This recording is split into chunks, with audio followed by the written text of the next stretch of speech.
in. Will you plug the lights in? Those string ones? Sure. Thanks. Hi, friends. Hi, Maria. Hi, Katie. Come on in. How are we doing? Welcome, welcome. We are very excited for this live. Kind of struggling with a sore throat today, so I am drinking tea. Hi, Carly. Hi, Zesty. How are you?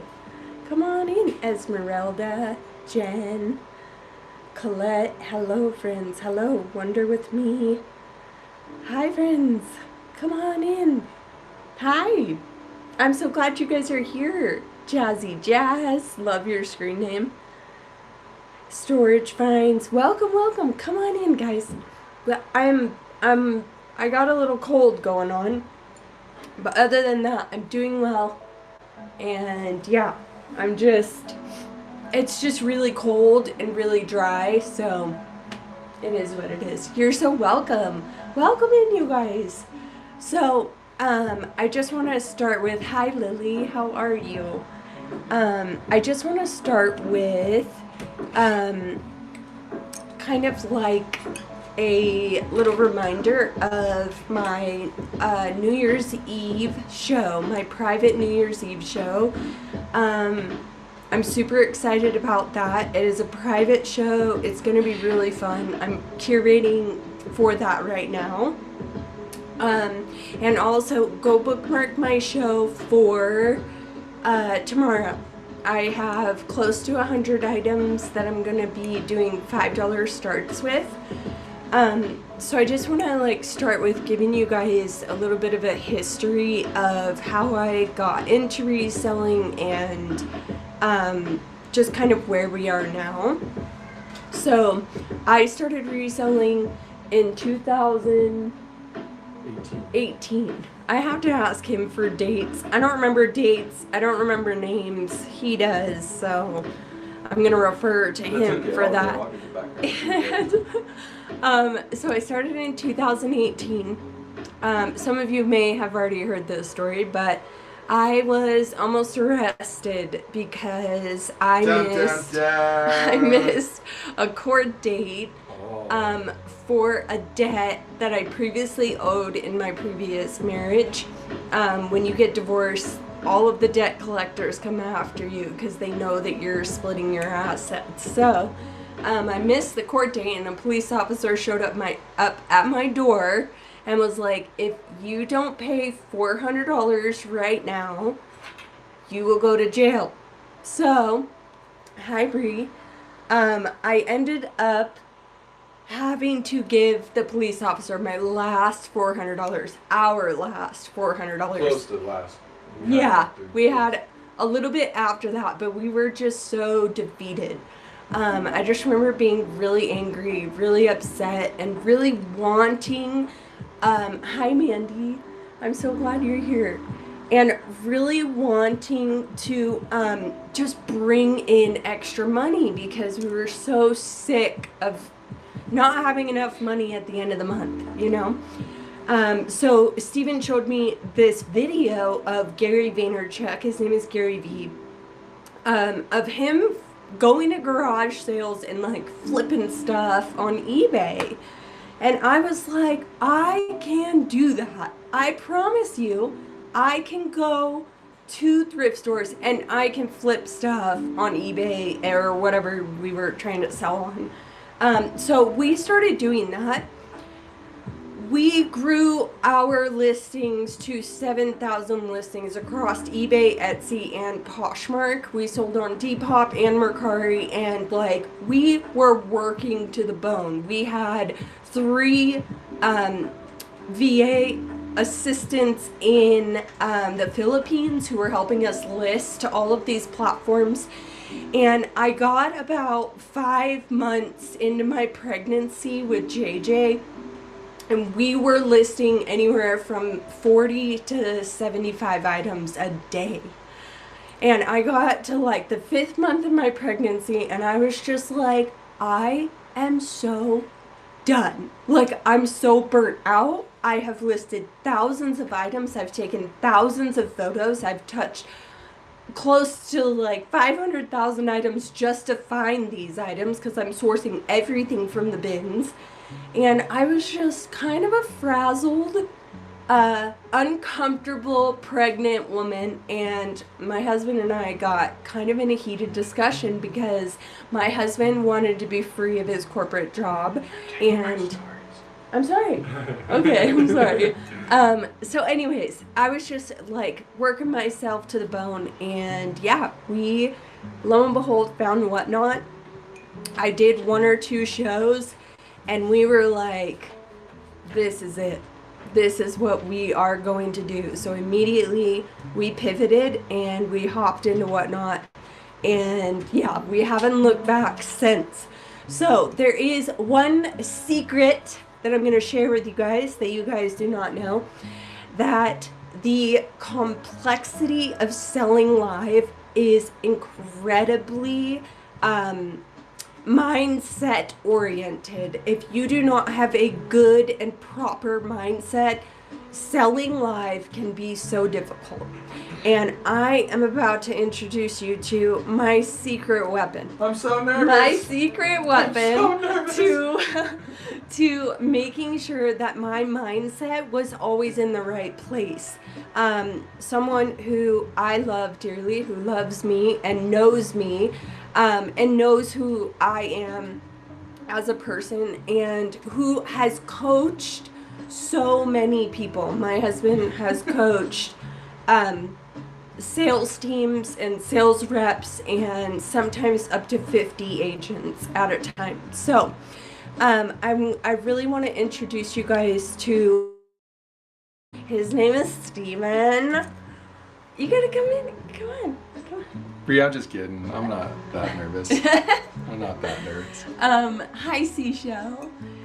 So I really just want you guys to understand that I know that I'm in the forefront of the camera and I'm selling the clothes and I'm doing all the things. But truly, my husband is the reason why I have had the fortitude to keep going when I feel like the business is failing. Keyword, feel. I feel like the business is failing.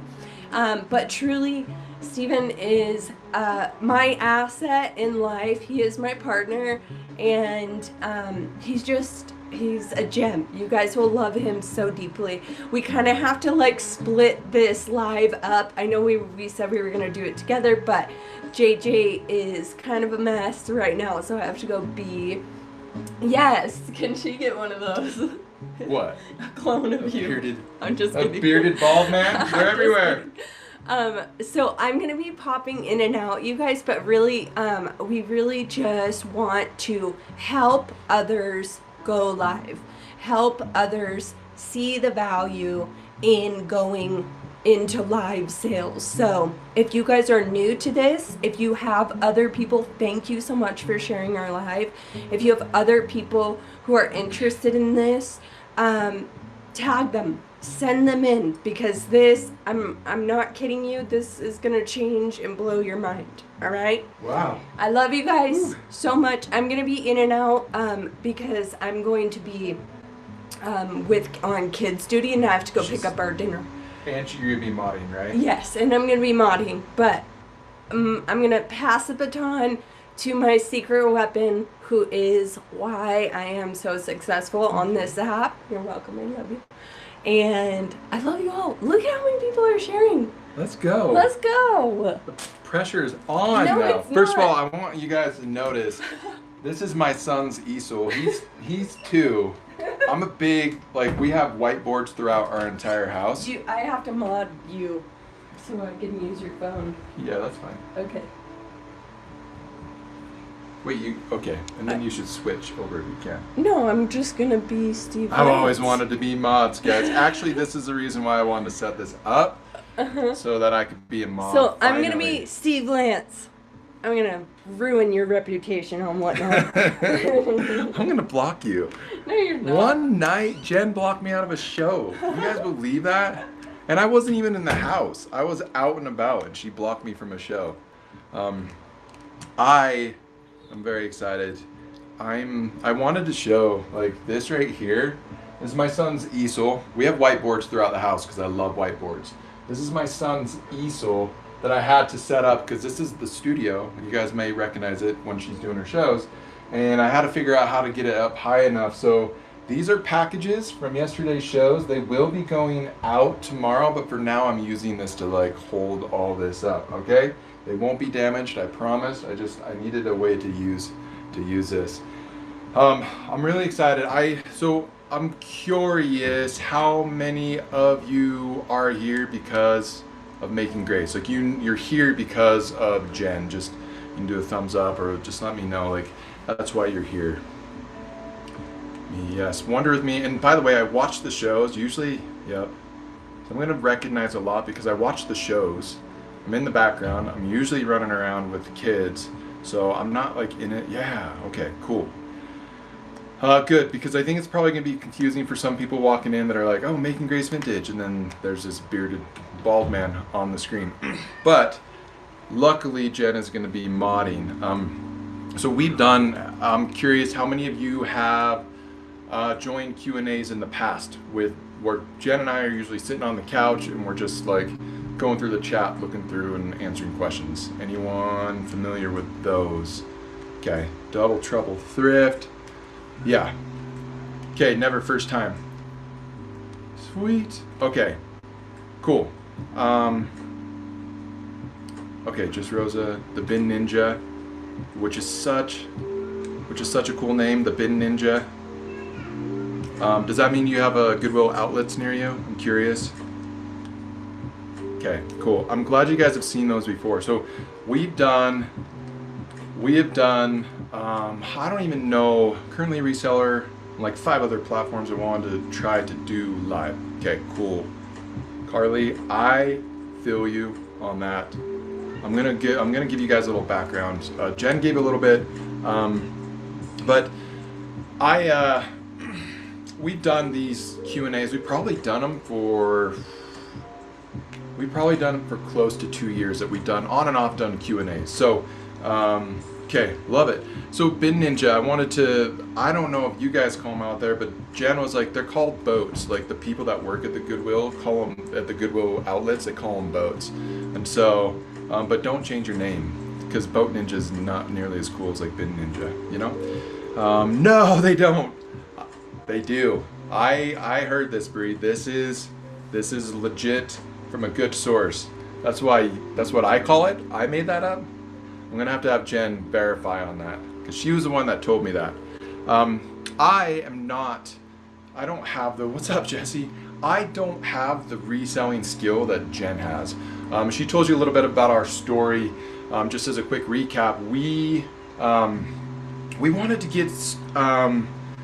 Novation Station here, I worked at a call center, okay? So I was a coach at a call center. I had about 20 to 25 people on my team. Overall, for the department that I worked in, there was probably close to between 75 and 100 agents, sales agents, and we worked in small business. Okay, cool. And as we were, as I was working in this call center, like it's true, he was there, so I have a witness there. One thing that we kept running into was my team would do really well. I wasn't all that good initially at doing sales, but what I am good at is my secret skill is being able to identify what's working well for somebody and then break it down into a process. And that way I could learn from other people what they were doing and then I would just follow the recipe, right? So I'm not the best baker, but lately I've been making some mean chocolate chip cookies. Not because I'm a great baker, but because I follow a recipe. So in that, as we were working there, we just ran into a place where Jenna just told this story, but we had a police officer knock on our door and say, hey, you missed court date. Because of that, you either are going to jail tonight or you can pay $400. And we opted for the $400. And at the time when we went and got it I had to go get it out of the ATM. Kind of an odd situation. I was like, are you sure? But he had a gun and a badge, and turned out it was legit, but he's like, I need it cash. I'm like, this is the weirdest interaction, but I guess I'm gonna have to trust you. So to prevent Jen from going to jail that night, we went and got the $400 cash. It does sound shady. I thought it was shady, but he was like, I know it sounds weird, but I'm gonna like verify it. You'll sign it. You'll seal this thing. I take it in. It was legit. Actually, they ended up using the $400 to cover the debt for court. And the frustrating part was that was almost all of the money that we had. And it wasn't for lack of working, because I was really honestly probably working like 50, 55 hours, 60 hours a week. My team was doing well, but my job kept changing up pay no matter how well, Jesse could probably confirm this, but no matter how well we would do, whenever we'd reach a new level, they would be like, hey, you're doing great. We love what you're doing. You should keep doing this, but you're making too much money for the position we've hired you for, because some of it was based off of what I'd get like a base pay, and then the other majority of it was based off of commission, and the combination of those two, the company thought I was making too much money, so they would adjust it. And in 1 year I had my pay changed 3 different times, and it was never for the positive, but they were always like, hey, you're doing awesome, keep doing what you're doing. And so this was a really frustrating time, because what was happening was we were never getting ahead. And then when we got a good old corporate America, when we had this $400 go out, that was close to what we had. I think we probably only had like $600 in the bank. And I came home after I went to the ATM, come home, give it to the police officer. He leaves, and I am like so frustrated. And I'm not frustrated with Jen. I'm not frustrated. I'm not frustrated with myself because I'm working really hard, but I was so frustrated that $400 was like a really big deal. It was a big deal to us at the time, and we didn't have a way to go get that $400 back. And I was like, we got to go get our money back. I don't know how though. And so we watched a Gary Vaynerchuk video. Gary Vee, if you guys don't know who he is, he owns a huge marketing agency. He's worth a couple $100 million at this point. And he put up these videos being like, hey y'all, anyone can go make like 6 figures a year flipping stuff on eBay. So he'd go to garage sales, even though he runs this massive marketing agency. He's worked with some huge brands. If you guys don't know who he is, I recommend going and listening. He's actually talking a lot about Whatnot right now. And Gary Vee tends to have he has this ability to know what's going to happen when it comes to social media and trends and where the market's moving. Is anyone here familiar with Gary Vee? I'm curious. Let me know yes or no on this, because I'm betting probably most are no. Let me know. No. Yes. Restart by Ren. Okay. Me. Yeah. Jesse, you know because of me most likely. Sarah BK. Never heard of him. You can go from Jen the other night. He's talking a lot about Whatnot. In fact, he's getting on Whatnot and doing these Q&As. He calls it Tea with Gary Vee. The guy is really good. He's really good. He knows what he's talking about. Don't listen to him with your children around though, because he swears up a storm, okay? But he knows what he's talking about, and he's talking a lot about Whatnot right now, which is really exciting because it's now come full circle. It's been wild. So we watched a YouTube video, and I'm like, this is Gary Vee. He's flipping stuff on eBay. He says we should be able to do this. And she's like, great, let's do this. So Jen went out, and she was like starting to buy mugs from like thrift stores around here, and we bought like a Starbucks cookie jar, and then one day she brought home like a bag of Beanie Babies, and she was like, these things sell on eBay for like thousands of dollars a piece, which was before we learned how to look up sold comps, not just listed comps. And so from that, we actually had like a bag of Beanie Babies for, I don't even know, probably like a few years, because we sold some of them on eBay, and then we kept the rest of them. And when people would come over, yeah, I love Gary Vee too. Chris, you know all the people that I know. Yeah, Gary Vee's really good.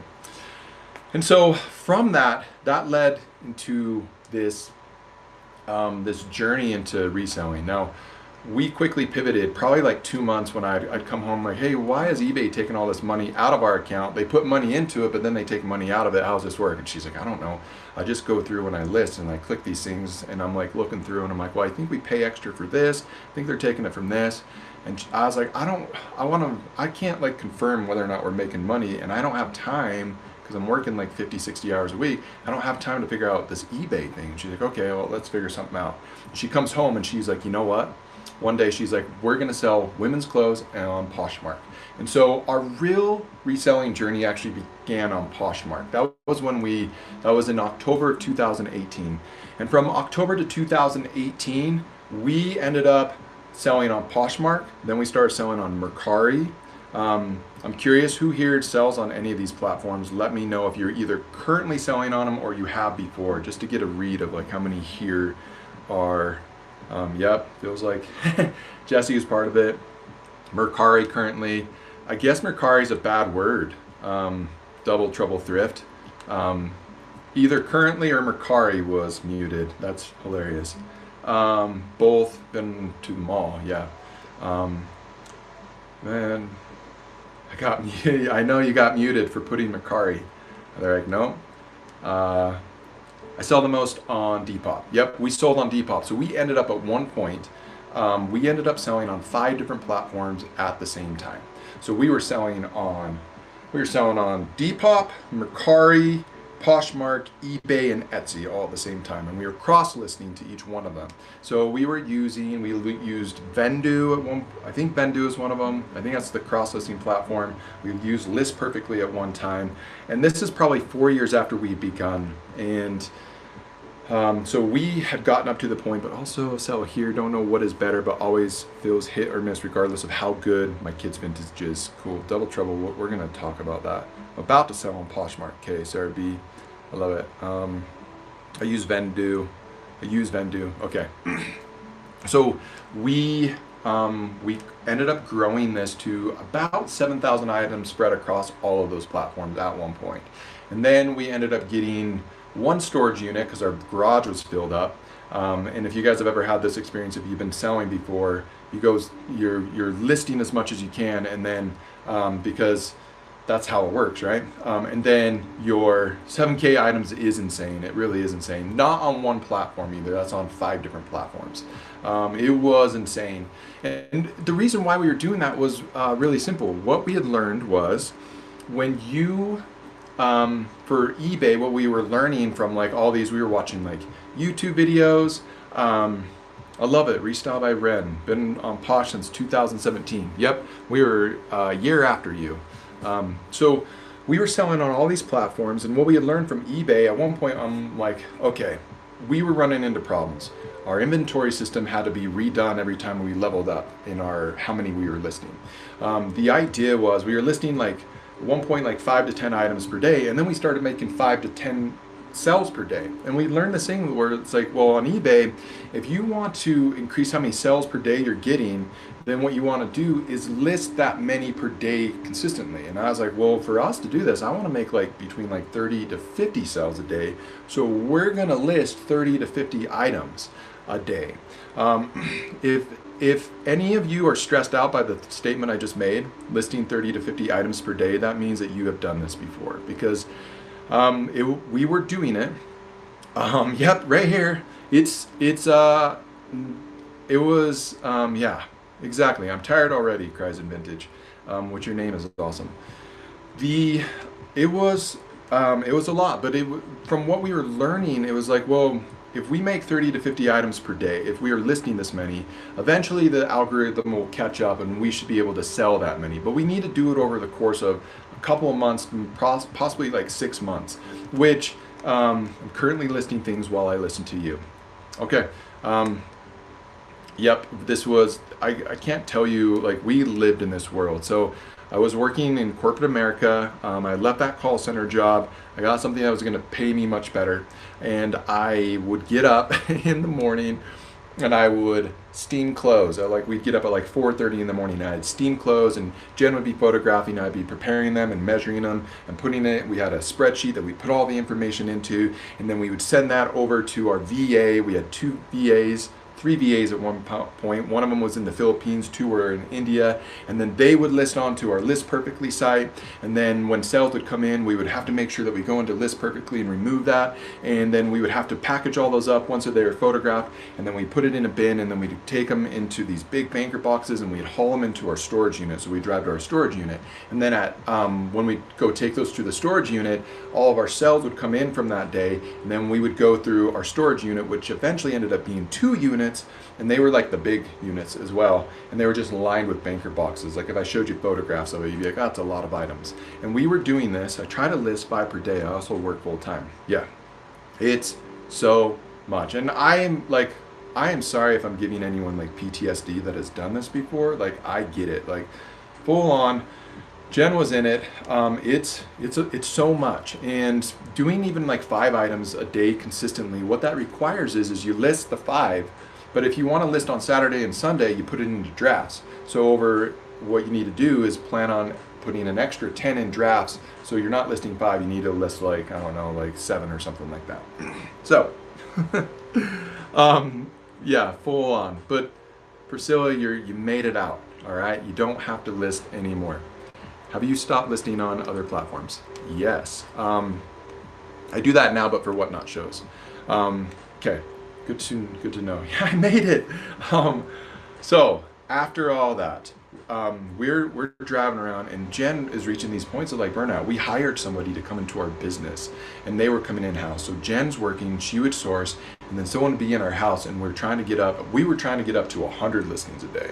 And normally we probably hit 100 listings maybe once or twice. Typically it got up to the point once we had hired someone that we're getting between like 50 to like maybe like 80 was like a pretty decent day. I don't know, we may have gotten to 100 once.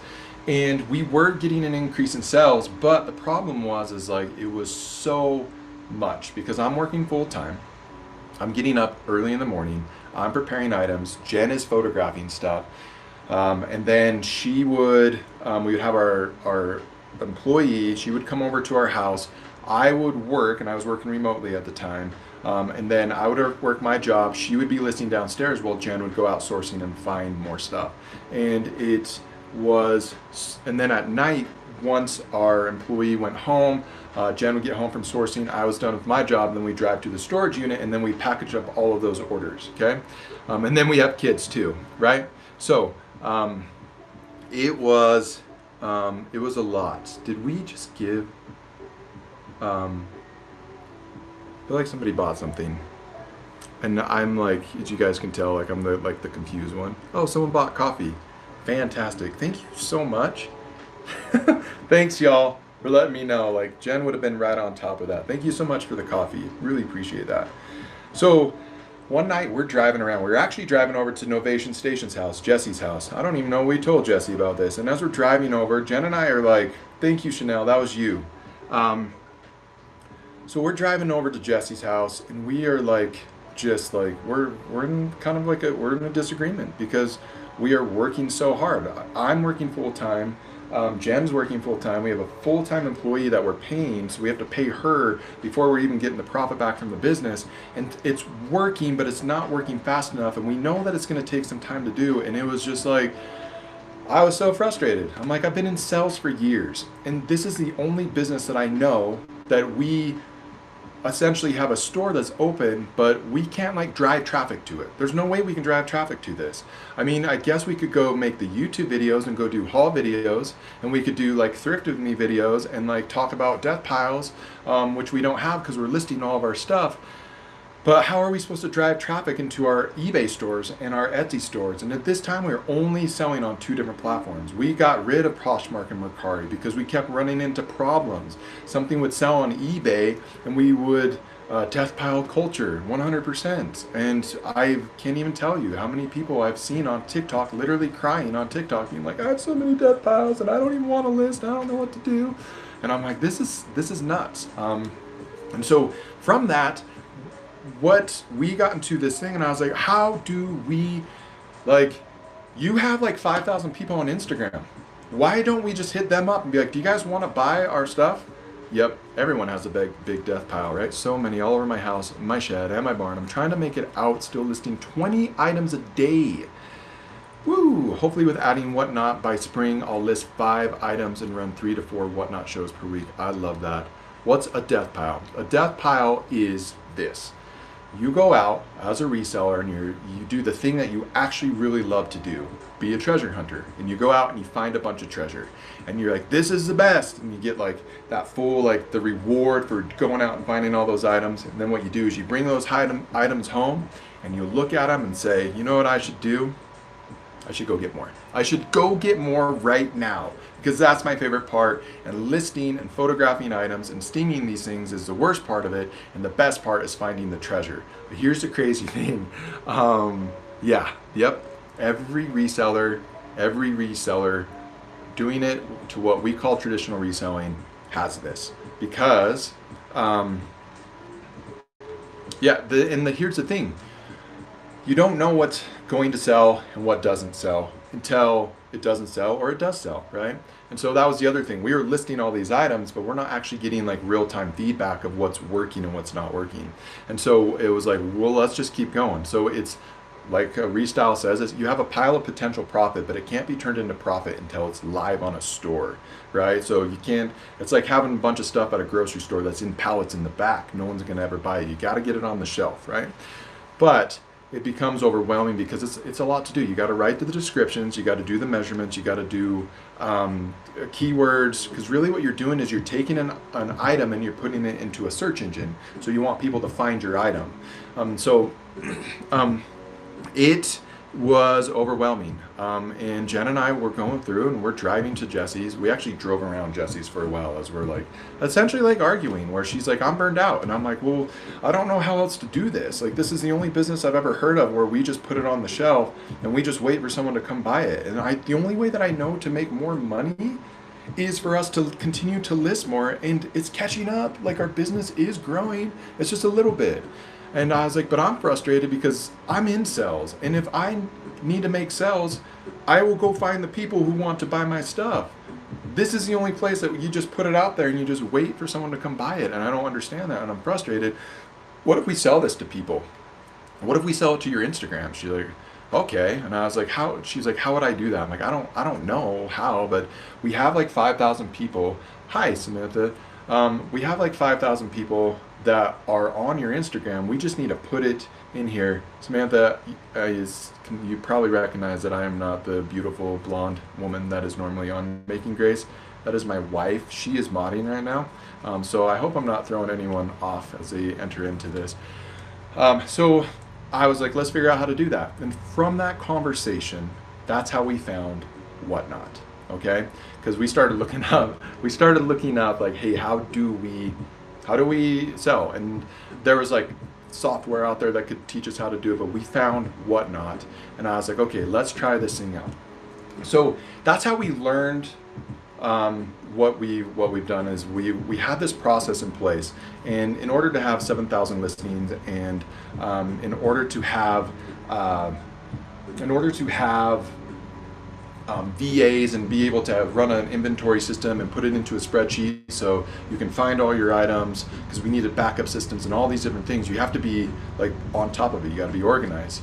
And so what we did is we're like, okay, let's try this Whatnot thing out. So Jen applied for it. We took pictures of our 2 storage units and we're like, we have stuff to sell, and Whatnot's like, great, come on in and sell.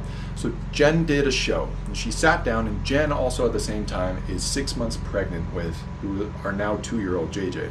And Jen sat down, so she would sit in an office chair, and we'd go get bins from our storage unit and bring it home.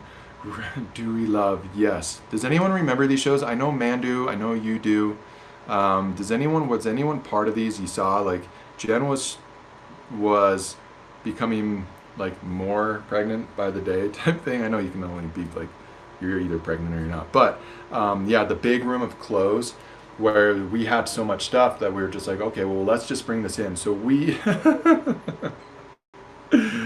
it's such good marketing just to have someone who's like, wow, what is this woman doing just sitting here in a chair, just pulling stuff out of bins and showing it.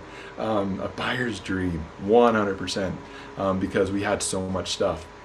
And so Jen did this. And so once we'd done like 2 shows, Jen was like, this is a lot. And she would only have like 4 or 5 people in a show, maybe 6, 7, 8 people in the show.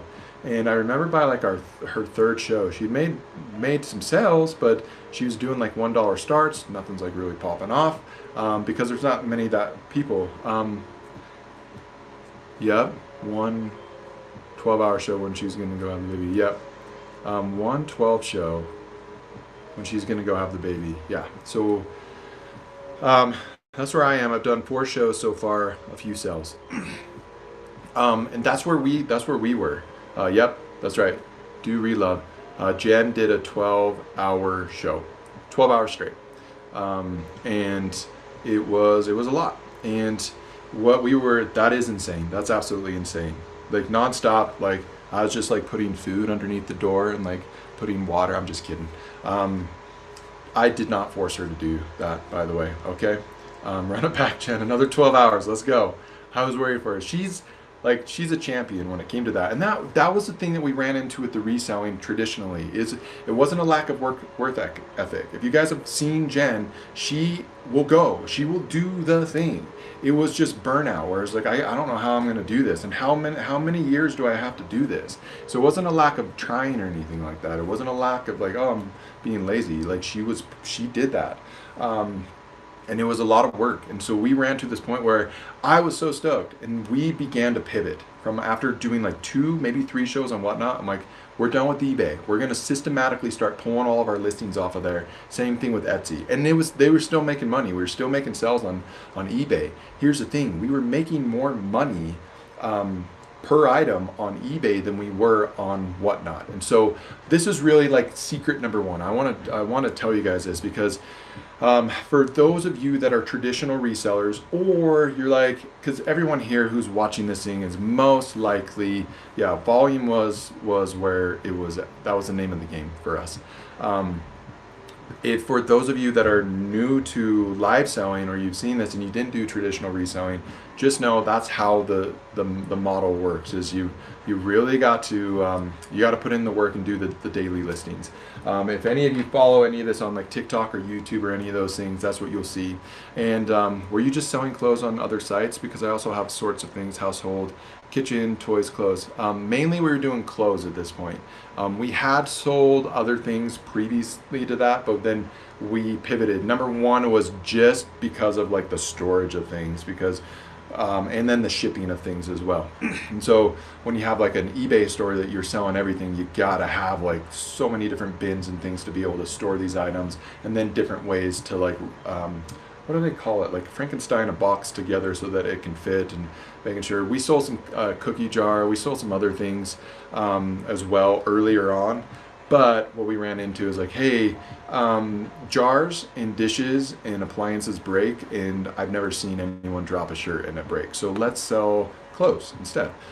So this is what we learned from this. Is number 1 was this. When we came into live selling, for those of you that are like, I want to do live selling, or I am doing live selling, this thing I really hope will like help you to understand how this thing works. And it's this.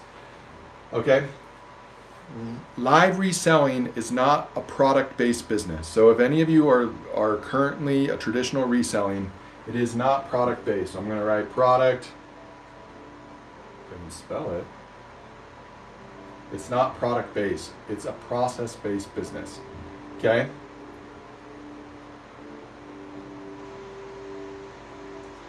I'm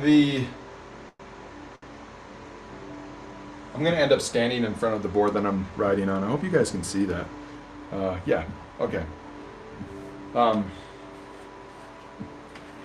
Live reselling is a process-based business. It's not a product-based business. I knew this early on because what we were doing was, everything we were doing was process-based, right? But the way that is approached in traditional reselling is it's purely based off a product. And the reason I know that is go look on YouTube and just type in reselling, and the very first thing that's going to pop up is Thrift With Me and haul videos where people show you, hey, look at this amazing thing that I found today at Goodwill. Look how awesome this thing is. And the problem with that is it creates a few different problems. Number 1 is that means that your business is entirely based on what you are finding. Okay? So your business, when we would watch those videos, we were like, man, if we just found like a Gucci bag, then we'd be like killing it right now. But how are we supposed to compete with this, right? Or all these haul videos. Here's the thing though, not every time that you go out sourcing, like Jen was out there every day. She's going to Bin, she's going to the regular Goodwill, she's going to, we have here in Utah, we have what's called the Deseret Industries, or we call them DIs, huge thrift store chain here, and she was going out and finding these things, and it was just like, but she wasn't coming across stuff that every video was like, be on the lookout for this amazing thing because look up the comp on this, and it could sell for like $300, and you're like, that's amazing for that person. But what it would create is these comparisons within looking at other people's businesses, and it was hard to, it was inspiring, but there's so many different brands out there that would sell. And so that was really the first thing, was like when we came into reselling, what we learned was number one was it's a process-based business. Ours was entirely a process-based business because it was based off of volume. We were just going out and finding the volume of things, and in that we would find really good items that would sell for well, especially on places like Depop and Etsy would do really well for us as well. But it was a one-off transaction, meaning we would, once we sold that item, we needed to go get another item so that we could get another customer. And so when we looked at our like return rate on eBay, it was like 0.05 or 0.07% of buyers come back and purchase again. And so what that meant is we didn't have a return buyer base. No one was coming back into the business. So that was one of the things that when Jen would go and do these Whatnot shows, and keep in mind, again, she's 6 months pregnant at this time, that 7 months pregnant, 8 months pregnant at this time, and she was like, I was stoked. She would come out of a show and she's like, we're not making as much money per item. And I was like, I don't care. We're pivoting entirely over to this. She's like, why? I'm like, because of one thing that is so important, and I need you guys to understand this. And I'm going to give you this secret here in just a second. But this is what we would notice. When we started doing Whatnot, when Jen was doing it, there was a bunch of other sellers on at the same time, and they became friends. Like Mandu was one of the sellers that she's known from the beginning. And there was a bunch of sellers, and we were watching other sellers to see what other sellers were doing. But what we noticed in watching these other sellers is sometimes like people would come on and they'd be like crushing it. And then some people would come on and they do well, but then they would like drop off for a little while and then they would come back.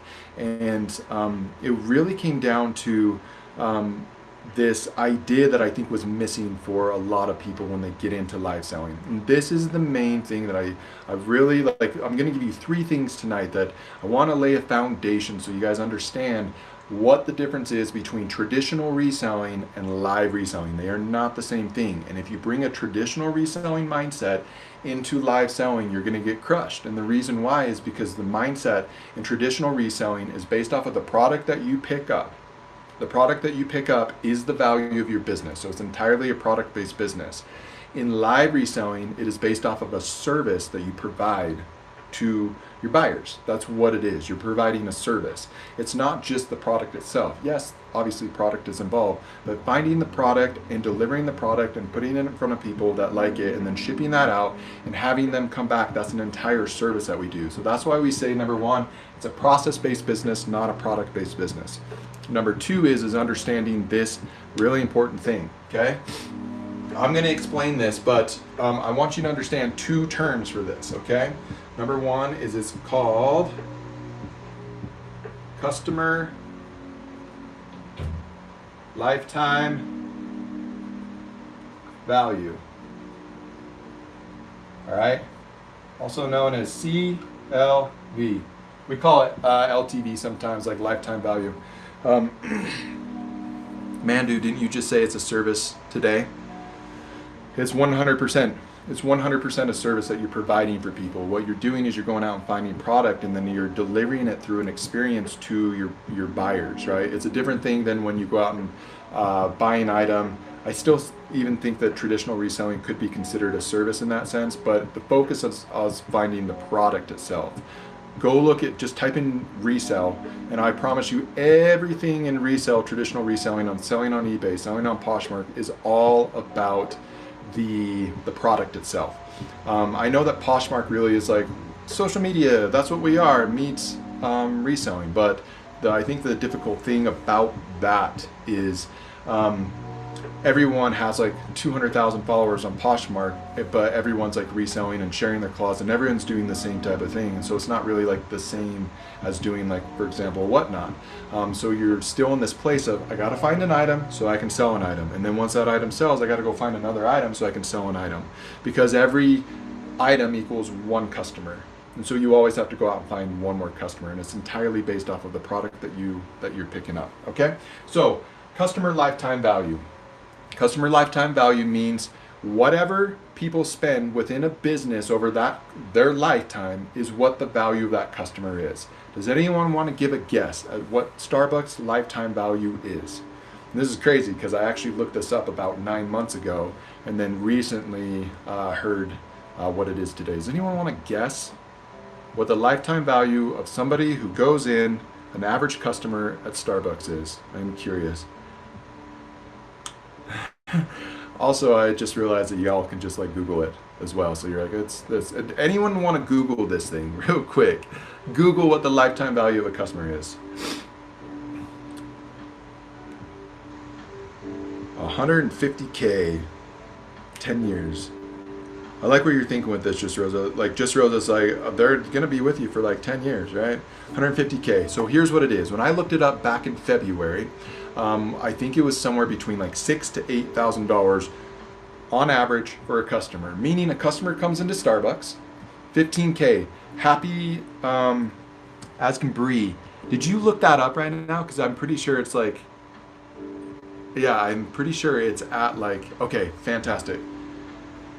So it's just shy, last I heard was just shy of $15,000. What that means is if a brand new customer comes in and buys a Frappuccino, they're going to spend between $14,000 to $32,000 over the course of their lifetime. That is average. That's an average customer. That's what it is. So because Starbucks understands that and they know that number, what they can now do is do massive advertising and branding in order to do that, because it's right. Oh my gosh, I had Starbucks tonight. Double trouble. How much money do you think you've spent at Starbucks over your lifetime? By the way, I went to Starbucks every day for like years. Novation Station can attest to this. I've probably spent thousands of dollars at Starbucks. It's absolutely insane. And so it's absolutely insane. Now here's the thing. The pumpkin season was rough too. The cold foam stuff they put on top. Oh man.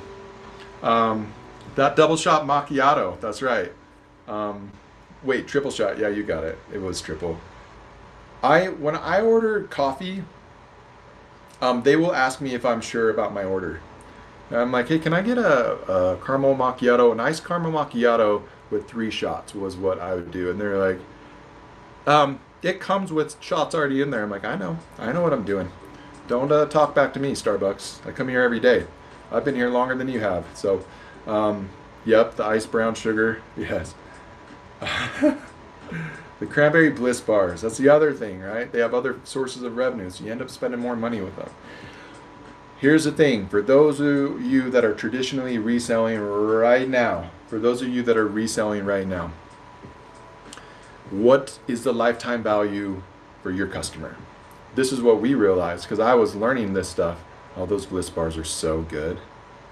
Same thing, when I travel, I only go to Starbucks too, because it's consistent enough that I know what I'm going to get. Now I make coffee at home. We found this place, and it had the best drink ever. It has 6 shots of espresso in it. I'm insane like that. And then I asked them, because we were going there, and I'm like, I don't want to spend money on this anymore. And I asked them, go for it. Do it. Spend all of our money. Let's see. Yep, seems like a one-off purchase. One purchase and gone. 100%. So that's what I ran into, where I'm like, holy cow. Yeah, that's correct, Jesse. So what we ran into when I was looking this stuff up is I was like, the lifetime value of what we were getting was whatever our average item was going for on eBay. And I think we were earning per item after the fees and everything somewhere in the range of like $18 was our average earnings per item that would sell on eBay. And so one of the things, I like that you split that up with the Mercari so you don't get like muted again. But Poshmark's okay. You can say Poshmark, but don't you dare say Mercari on here. And so one of the things that we learned was like, okay, well, the lifetime value of our business is like $18.73 or whatever it was. That's our earnings, because nobody is coming back. And so that was so like, well, that means that we always have to go out. So we can't run any direct ads. We can't do any marketing for this. The best thing we can do is start doing haul videos and start doing YouTube and start branding like that. But even then, those are going out to resellers, and those aren't the people that are looking for us. Really what it is we can promote our listings within eBay. So eBay becomes our marketing, and that's the only thing we can do. We can't run any ads. It doesn't make any sense to do that because the lifetime value of a customer is $18.73, and that happens one time, and it's not worth it for us to spend any advertising to try to drive them in. Does that make sense? Is anyone following what I'm saying with that? Like, say yes if that makes sense. For those of you that are reselling, do you understand what I'm talking about? 100, yes, yes, yes, yes, yes. So that became one of the things that like really became hard for us to understand until this. And this is why when Jen was like, we're not making as much per item. And I was like,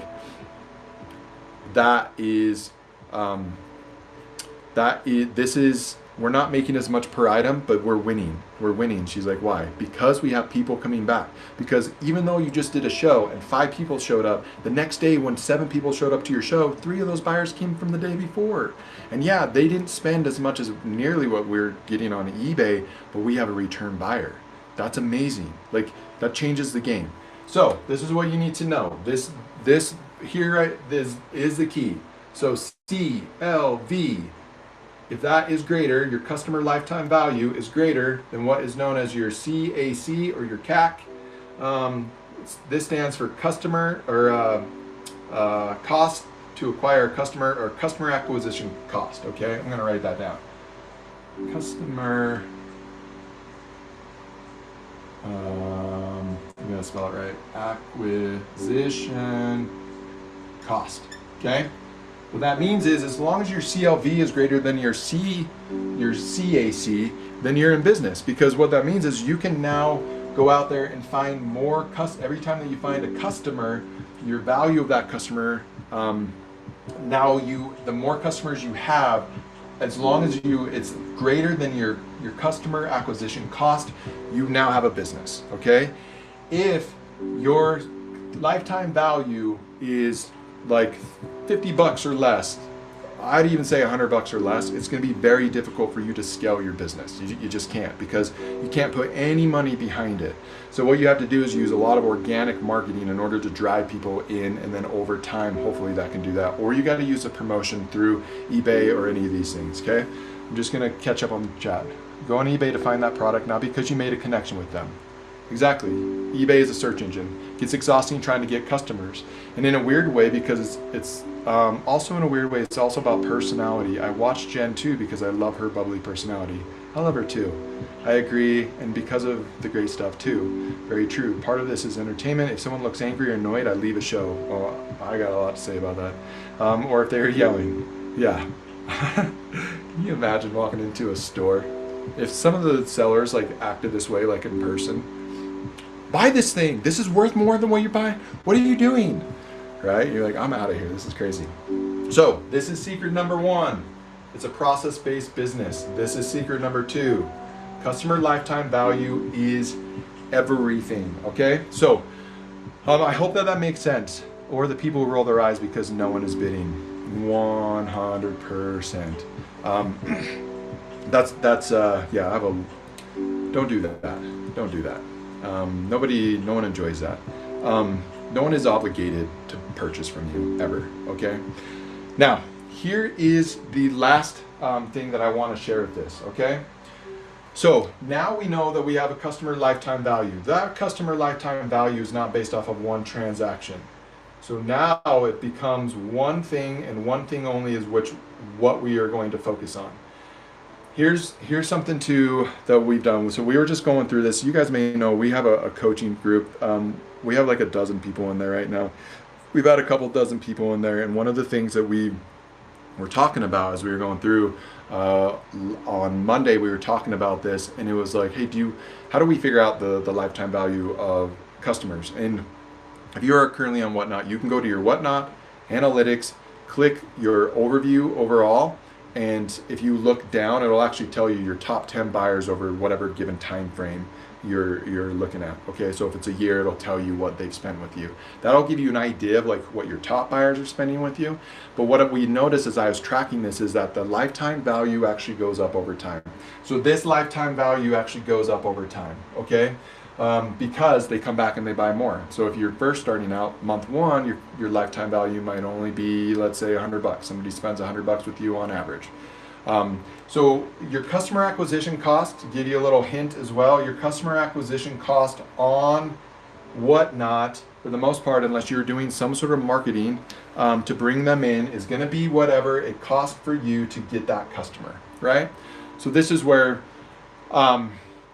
when people come in like, hey, how are you able to get these starts? This is where I'm telling you, in traditional reselling, the issue becomes where you're like, hey, I can make more money on eBay than what people are buying this thing for right now. So it doesn't make any sense for me to do this. What I should do is go back to just listing this thing, because if I list this thing, I'm going to make more money than what this is. But the mentality is what can I make? What's the most money I can make per product?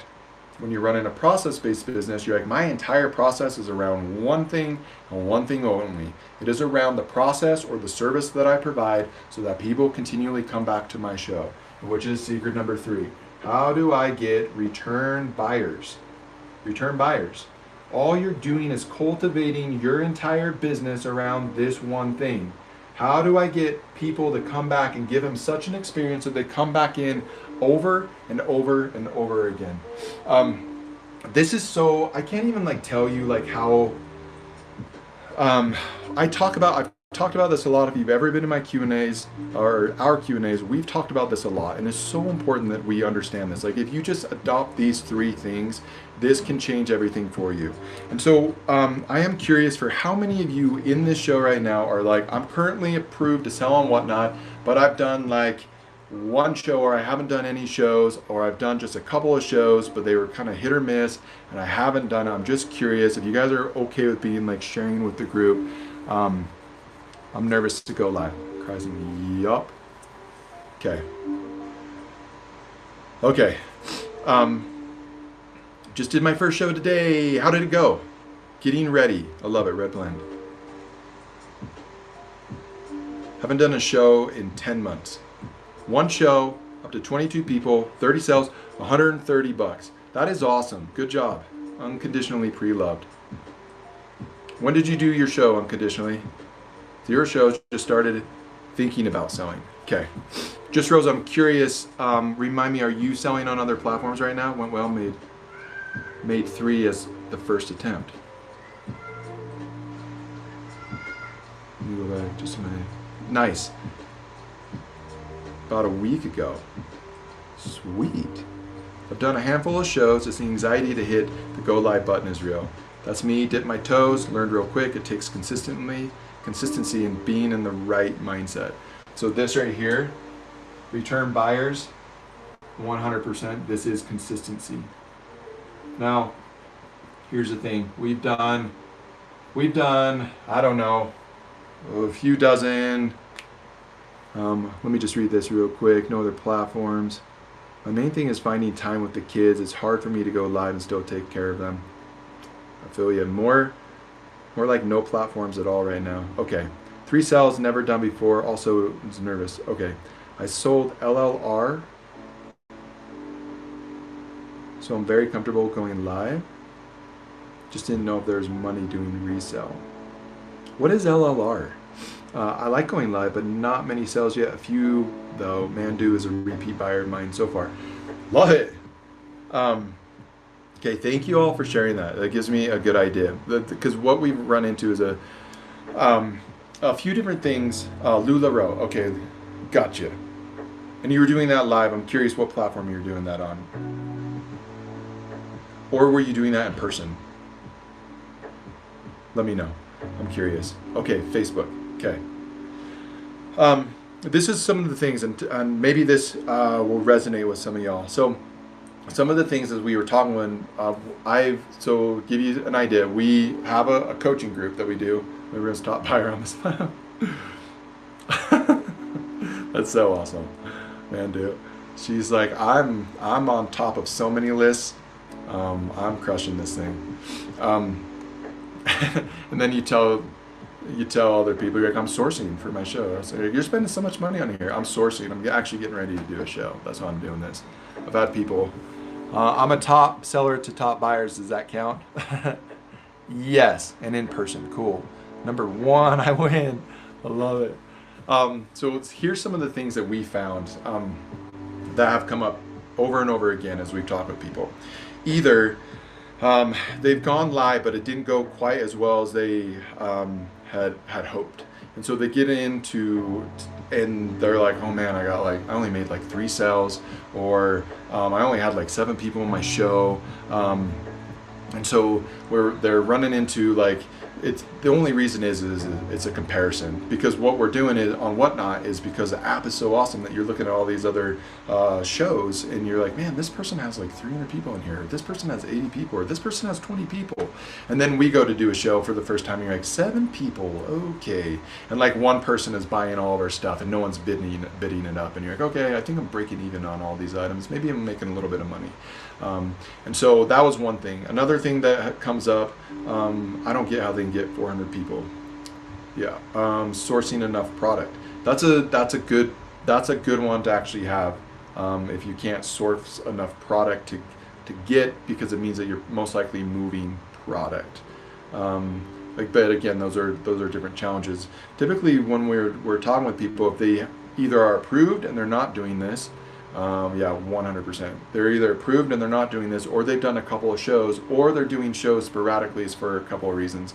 Either they're comparing themselves to other buyers and it just doesn't feel good to go live on the platform when you're like, I know people that are doing like 50, 60, 70 people in a show consistently, and I'm over here struggling with 7. Or it comes down to, I'm not exactly sure how to ship. Like, what are the shipping settings, or how are they able to do these things? And so people that are like, hey, I'm approved to sell, but I'm a little worried about how I do the shipping settings because I don't want to charge my customers too much, or I've gotten some like information that wasn't actually true of like, hey, did you know that if you do this that it saves money? And they're like, I don't know what to do. Shipping is what is overwhelming to me and why I haven't done a live. Okay, thank you, Kendra. That helps me to understand this is actually a really common thing. Another thing that comes up, actually, Jen, will you come in here and bring my phone? Because there's a few things as we were going through this, I was writing down all the things that I'm like, these are the issues that I've seen people have. Is that what I look like? I'm just kidding. It's kind of weird. I'm like, that's what I look like? No, you look way different than me. Hi, friends. I'm here. So you guys tell me if this sounds like something that you've experienced. Okay. Another thing is like, hey, the studio isn't ready. I don't have these like bright lights and I don't have like 15 monitors around me, so I can't do that yet. I got to get everything right, because a lot of times the same thing. Like, we've been optimizing for all these listings. We're somewhat like perfectionists in some way, and so we want to get that right before we go in. Shipping. Some people have the exact same item and get $1 when the same item for another seller gets $15, 100%. Yes, shipping is a tough thing to understand. Oh my gosh, same here, shipping for me too. Shipping is intimidating to me on here. I've only gone live on P. I'm assuming that is P for Poshmark. I'm in a crowded room just showing the only blank, yeah. Just showing the only blank wall. Biggest issue for me is finding the time to have consistent shows to build the following. Okay, we'll talk about that. I think that's a good thing. I'm going to add that to the list as well. One of them is like I've put down here is like the comparison to others puts people into like a analysis paralysis, where they're like, I'm not ready to make a move until I get everything right. But then it's also like comparing. I feel like sometimes like going on live is like going to the gym, and you're like going in and you're like the person at the gym that's like, all right, let's pull up these 5-pounders because that's what I can curl, and then someone next to you is like over there with like 40-pounders just like doing even more reps than you, and you're like, oh man, like I am out of my league here. Because this is the thing, like everyone gets to see everyone's business, and then you can go in and see what they're selling for, and you're like, oh my gosh, like I'm doing like $5 starts and nothing's even going for $5. Like I'm not even selling half my stuff. They're doing $5 starts and they're making $40. This is insane, right? So we have that, and then sometimes it's like we're waiting for something. We're waiting for like, I need something, a sign, a little nudge before I get started with this. or the low viewership, that little number next to the red thing that I'm witnessing right now is a reflection of who you are as a seller, right? Because we've been used to, a lot of you, if you've been traditionally reselling, you don't get to see that. There's no like comparison. You're not ever, you don't even have a face to it. But here you are now, and you have all these metrics that are telling you, and your face is on camera, and now it's like a reflection of who you are, and you're like, oh, I guess I have 5 people, that person has 500 people, I guess I'm like 1/100th of what they are, and that's just simply not true. Another thing is, as well, has come up, let me know, perfect comparison with the gym. That's so me. I'm like, I can't start until I have everything right. Analysis paralysis, that's it. Yeah, the comparisons get into your head 100%, and it stops the flow to be positive about things. Just got to do it, rip off the Band-Aid, friends. So 100% with the comparisons. Yep, like being picked last in grade school. Except for like the person in grade school is like a professional athlete, and you're like, what is happening? Like, this is unreal. Like, how does that person have 400 people in their show, and I'm sitting over here trying to keep 4 up in here, you know? Another thing that has come up as well is I don't know if I'm making money, or like, I don't know my numbers well enough to know if what I'm doing is actually making money, or if I'm understanding if it's working or not.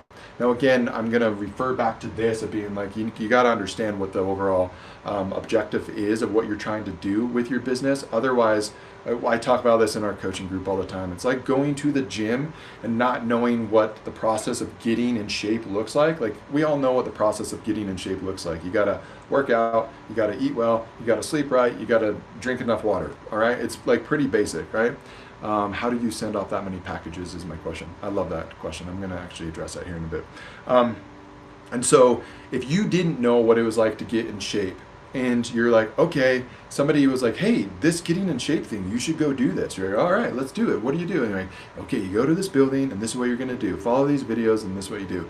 If you did not know what getting in shape looked like, you would go in and start doing it and immediately be like, something is way wrong. This is hard. I'm sweaty. I don't feel especially good. I'm out of breath. And like, as I keep going, like if I do as many reps as that, like my muscles start feeling stuff I've never felt before. And then after I leave, I'm extremely tired. And then I got to like now eat these things. Like, no one would ever be able to get into shape if we didn't understand the process of it. That is what it's like to go live, especially coming from a traditional background and reselling, and then coming in and go live. You're like, this is not going right. There's no way this is how this process goes. There's got to be like a simpler way to do this. All right. And then, because you can see that, again, you're going to the gym and you're like all sweaty, you look over and there's like this professional bodybuilder over there who's like repping it out like no problem. And they're doing their warm up and you can't even do their warm up. And you're like, okay. I feel that everyone has their journey and it's difficult to find the sweet spot at first. I feel you on that. And so because we can see the gap between us and all these other resellers or the person at the gym, we can see the difference in what is happening, that we feel like that gap is so large and so difficult that we're never going to be able to like make that gap, and that we just like procrastinate and then we avoid having it happen. Like the dream just ends up dying. Professional bodybuilder here and loving this. Okay, good. So you get this, right? Like if no one would be able to get into shape if you did not know what it was like to get in shape. Nobody would be like, oh yeah, this is going well. I am so sore and so sweaty and I'm so tired, and I now have to like drink this like protein shake, although protein shakes are pretty good if you do it right.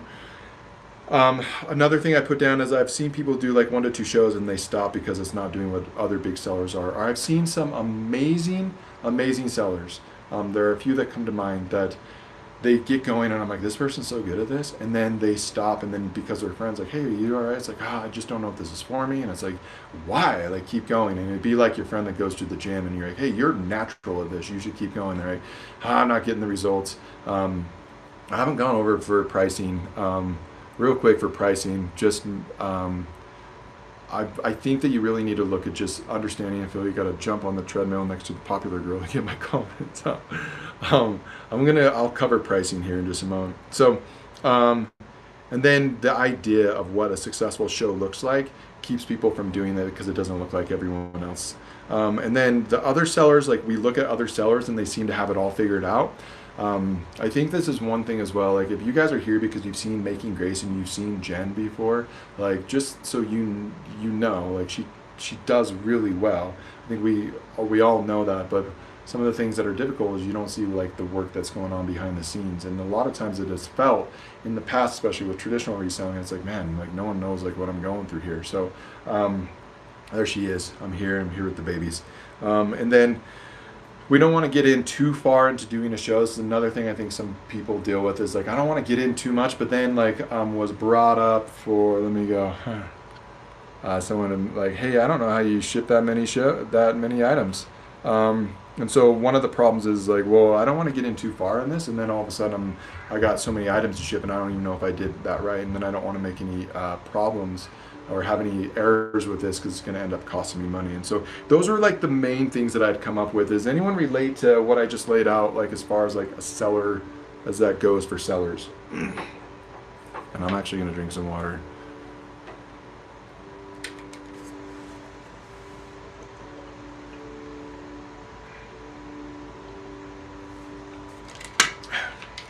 Because this is some of the things that have come up consistently. Real quick, let's just address the pricing thing real quick. To cover this again, your business is a process-based business. That's secret number one.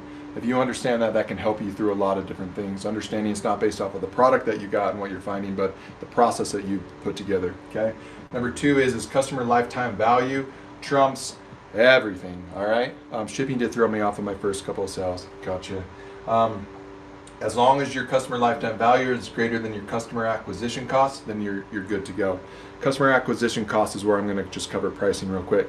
Pricing is based off of what you are picking up those items for, and then what you're doing to strategy in order to get this number three, which is return buyers, and consistently doing this. Because one of the things that I see as well is people come in to do their shows and they get buyers, and those buyers are happy with the show, and they're like, and they are happy with the whole experience. They enjoyed the show, they enjoyed the product that they got, they get it and it's packaged nicely, and they open it up and they're like, this is great, I'm gonna go see what's going on. But that seller now has stopped because they're in comparison or they're struggling with some stuff, and so they stop altogether. And so it'd be like going to a restaurant and being like, this is the best food I've ever had, I'm gonna bring back my friends, and then next week going and being like, this restaurant hasn't been open like this whole week, and then going and you're like, I guess they're not open anymore. And that's one of the hard things as well. It's hard to grow this business in consistency and getting return buyers if we're not consistently doing this. And so I want to throw something out because Jen and I have talked about this a lot. And so if you guys are open to it, I want to throw out an offer to those of you that might be interested in how we can help those essentially do a launch for their business or a relaunch. But I want to ask first if you guys are okay with me like sharing an offer for this, okay? Let me know if this is something that you would like to hear. Red Blend's like, yes, okay, cool. Let me know. Does anyone want to hear? Okay. One of the, thanks, baby. Appreciate that. Appreciate that. It's my Making Grace vintage is, yeah. Okay. Cool. So one of the things is, I've been working with, I've had multiple one-to-one calls with resellers. We have a group of resellers that we work with. And they, so I've had a lot of conversations, and because of this, I told you before, I was a coach in a previous life. I love coaching. I'm able to break down processes and be like, hey, what can I do to like help this person to get to this next level? And so because of this, as weird as this may sound, I obsess over this. Like, how do I help other people to do this very thing? And so what we ran into was this very thing. I went through and I'll write out all of the challenges that we have. Like, what are the challenges that we're running into? What is the experience like, right? And so from that, this is what we have put together, Jen and I. We're going to do what we call the Live Reseller Launch Challenge, okay? The challenge is this. We want to help people to get their business up and going, to launch their business. Now, let me tell you before I go into this who this is not for, okay? Just so I'm really clear. This challenge is not going to be for somebody who's like, I'm a little bit curious about live reselling. I'm not sure if this is for me or not. I might want to try it. I might not want to do it. I'm kind of dabbling with some other things right now. This won't be for you, okay? It is not for somebody who is like brand new to reselling and they love the idea of being able to go out and thrift items, but they haven't gone out and thrifted items. This is going to be for people that either they have inventory, they're either selling in a traditional manner right now, they know that they want to live resell, and they have the inventory to do it, or they know where to go get some inventory to at least start. And I'm talking to like 25 to like 35 to like less than 50 items, okay? But that you understand the sourcing side of it. I want to address sourcing later with those that are looking for that, but that won't be for this thing right here, okay? And this also isn't going to be for those that are like, yeah, I'm looking to like do one show and then be done. This is for somebody who's like, hey, how do I consistently do a show? How do I launch my business? How do I get this thing actually up and going? And how do I get it so like I've got the momentum, I can consistently do this, okay? That's who this is for. It's also not for those who are like, I'm currently doing this once a week, twice a week, and I've got like 30 plus people on my show. This isn't for you either, okay? So this is called the Live Reseller Launch Challenge, okay? Or the Relaunch Challenge. So this, oh, thank you, baby. This is also not for non-clothing sellers. You can sell anything you want and whatnot. This would be only for not, and you'll know why in just a moment here. How much inventory is enough? For one show, for what we're talking about right here, I'd say between 25 to 35 items, and then having the ability to go out and get more of those items. Not those particular items, but items similar to that, okay? So the Live Reseller Launch Pro would be, or excuse me, the Live Reseller Launch Challenge would be this. We're gonna work, we can only work with 5 people initially for this, okay? And you're gonna understand why in just a moment here. Got my inventory, used to sell retail. I love that. We actually work with somebody who used to work retail for over a decade in our pro coaching group. So this is for, we can only do this with 5 people, okay? What we're gonna initially do is break down everything that we've done with our process-based business, okay? So we have a whole framework of what we use. Think of it like a recipe. Again, I work very much mentally with like, how do I do this process, okay? So this will cover, how do we set up our shipping? How do we do our staging? How do we get the app to go through? We're gonna go through and work doing a fully a launch call in order to help those to make sure that we have every single one of these things set up, okay? The 5S model is legit. So we use a model that we call the 5S model, okay? So we would cover the 5S model and then we walk through each part of those and how to do that. So it would be the full access to doing the actual business itself, okay?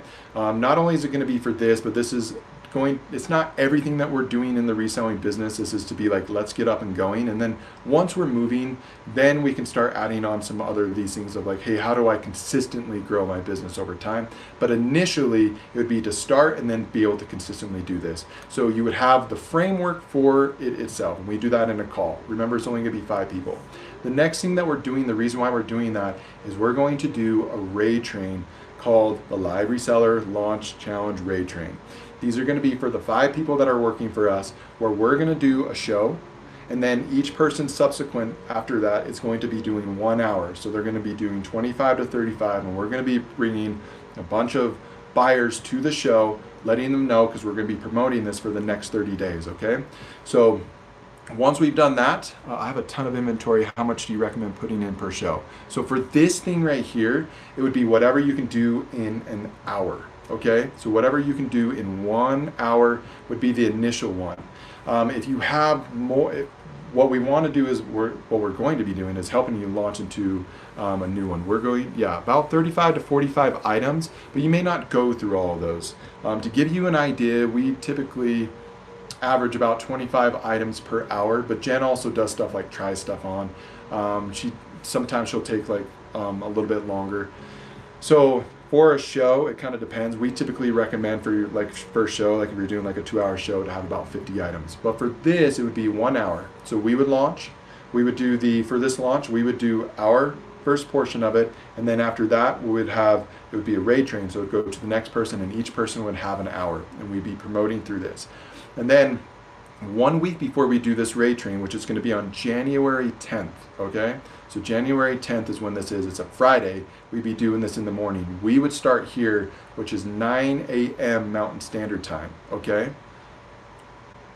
I'm going to let all y'all select for the 5, okay? And I'll show you here in just a moment how we're going to do this. So Making Grace Vintage is going to start the raid train, and then we would do audience transfers. If you guys are familiar with raid trains, what we're able to do is move the audience from one person to another person. Each one of those people, a week prior to that, for our launch challenge, each of those 5 people we're gonna get on a call, and we're gonna do a Q&A and make sure that we are ready to go. Any questions that you have, so that we can be prepared, you're gonna know what time your slot is, what we're gonna do for the process, and we're gonna walk you through the entire process of doing a 1-hour show, okay? Yeah, stick around. Our main goal is to help people that are just like, I just need a nudge, and I know I can be successful at this. I just need a little bit of support and somebody I can rely on, okay? After we've done the raid train, we're going to come back and do an after raid train review. So we're gonna go through and be like, hey, this is what happened. I hear you, Handpicked. I hear you. After we do the raid train, we're going to go back through, and we're going to, again, the whole thing is to do a launch, so that you've done your first show and you've done it with us. We bring you an audience. We've walked through this with you. You now understand the framework of being able to do this. And now what we're going to do is help you so that you can go forward. And so we're going to give you some tips. To give you an idea, this is what I've done with Jen from the very beginning, where she'd come out of a show. I just have some notes. She's very receptive. She's very coachable. I say, hey, here are the things that I would do differently next time. And then she would apply that. And only if you tweak 1 or 2 of these things. No, this isn't for people that have never done a show before. This is for people that, even if you've done a show, but you're like, my business isn't like launch. I don't feel like I'm doing it. I feel like I'm dabbling in it, and then I'm like coming out. Or you've never done a show before, but you have inventory and you're ready to go. You're approved on whatnot. Whether you have stage fright, whatever that is, we're going to get together and we're going to walk through this. A lot of times we have stage fright because we don't have the process and we haven't done the prep before that. And so a lot of times it's just like, hey, we're going to give you the recipe for doing this very thing. So you don't need to worry about whether or not it's the stage fright thing, because not only that, but we have a bunch of support behind you, okay? Because the process is everything. It's a process-based business, okay? So once we've done this, again, once you guys have return buyers, we're going to be setting you up for the next show. And we're going to show you how to use things called call to actions to get you set up for your next show so that your business can be off and going. And then we're going to do an after launch review so we can give you tips and just help you to get going for your next show. Okay, so this is for people that are like, I'm either doing this already, but I'm not getting the traction that I need, and I just need to follow a process in order to do this. I need an audience. I need to know. I need some support behind me. Or somebody is like, I'm already approved for this. I haven't done a show yet. I have the inventory to do it. I need a little nudge and I need some support. Think of it as like a personal trainer for the gym, right? That's what we're doing. And we're gonna go from beginning to end so you understand the entire process, you're able to ship, do all your stuff, and then after that we'll review, and then we'll help you to make sure that 2025 is the year that you do this. A personal live reseller trainer, yeah, exactly. So with that said, if you guys, I don't know if anyone is interested in this, I would love to see that. If this is something you're like, yeah, this is something I might be interested in doing, Jen is going to pin this right now. So it is here, as you can see, there's a whole description here. This is, so it's $97. Now here's what we're going to do. It's already a scary thing to do. It's already scary to do this, to go into the business. And so there's already like a risk because we're launching a business in front of other people. So we're going to remove the risk for you as far as launching into this. If you're like, I know that I want to do this. It's January 10th. I'm open to doing this. I feel like I just need a little bit of help and somebody that can give me a process and then give me some guidance along the way, and somebody I can ask questions to, and I'm doing it with a group of other people. Our risk-free is that if you do your show and you do not make your $97 back in earnings, we will work with you until you do. So we will help you to launch your business so that you can make sure that you're getting what you need and that it's no risk to you. We'll make sure that in earnings you'll get at least $97 back. And if you don't on that first show, we'll keep working with you until you've made your money back on that. So that is the offer that we have for y'all. If that is something that you're interested in, or you're like, hey, I'm interested, but I have some questions, totally, you can message us. You can DM Making Grace Vintage, and we can answer any questions for you, okay?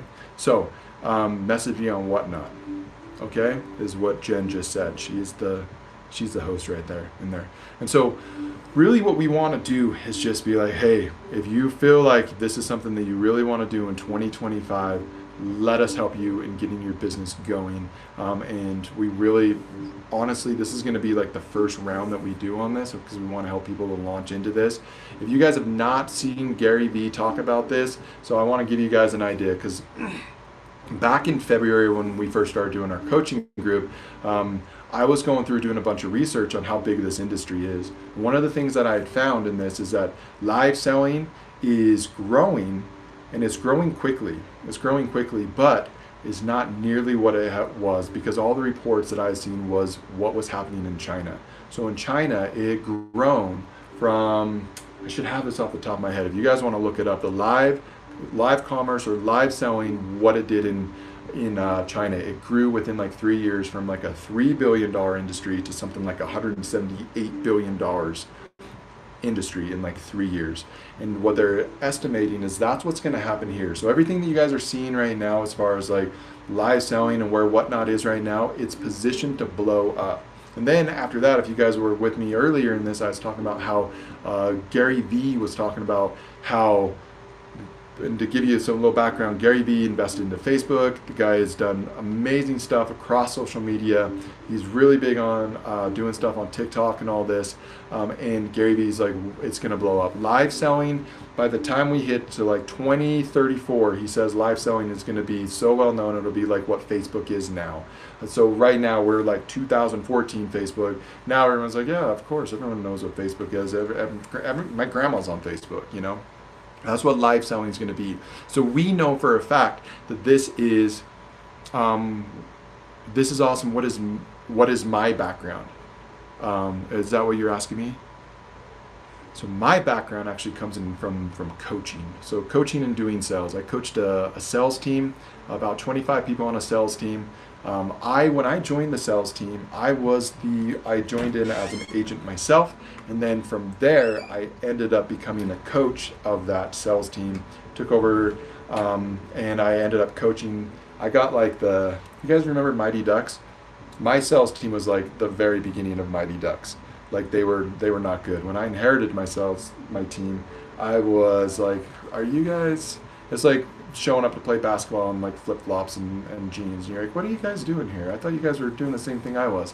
We ended up taking that sales team from being the lowest converting team out of 52 teams to the top converting team in like 18 months or something like that. And so my background is in coaching. That's what I do. And I coach Making Grace Vintage, which she's in this room right now. I was Red He's my coach. I'm losing my voice. Oh no. Which is not ideal for a live seller. I love it, Red Wen. So essentially this offer, you guys, is to help those who want to get started. I think the most valuable thing about this is, one, the exposure, and two, you're going to have us walk you through our step-by-step process. How am I going to do a live tomorrow? How is this going to work? Body language. Purely body language. So yeah. Light, just with your hands. If any of you are interested, you're welcome to purchase your spot within the launch. The rate train, sorry, I just ate food, so my lipstick is no bueno. But yeah, we're really excited about this. We're gonna keep, I've been drinking throat coat right now. Wonderful catnip kitty, let's go. Let's go. This would be purchase. awesome. So, essentially, what we're going to be doing is we are going to take 5 people from beginning to end, and the raid train's going to be really fun, because I think raid train culture on Whatnot is like, if there's 15 to 30 people in the raid train, then we do it. And it's like, no, I want to see like a 5-person raid train, and then everyone reaps the benefit of it.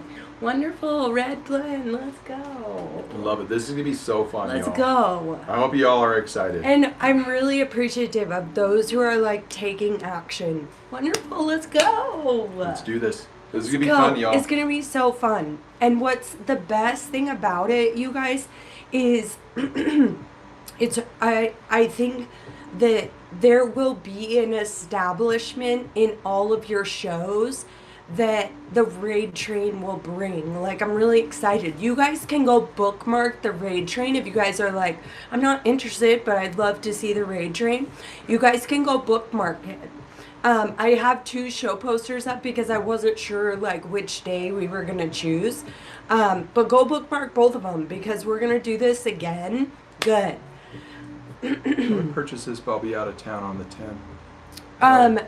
What are you doing the 11th? Because we've thought about doing it the 11th, or will you be out of town for that? But we will also do this again.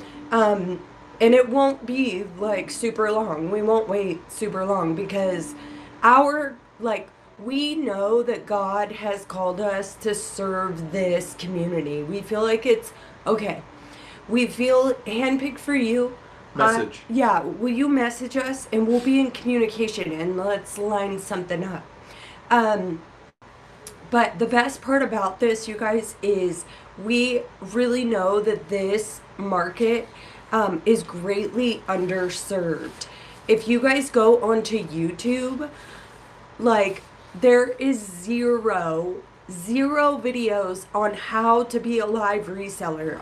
It like blows my mind. Or it's people who don't resell on Whatnot anymore and they're like, hey, I left Whatnot, where you're like, what?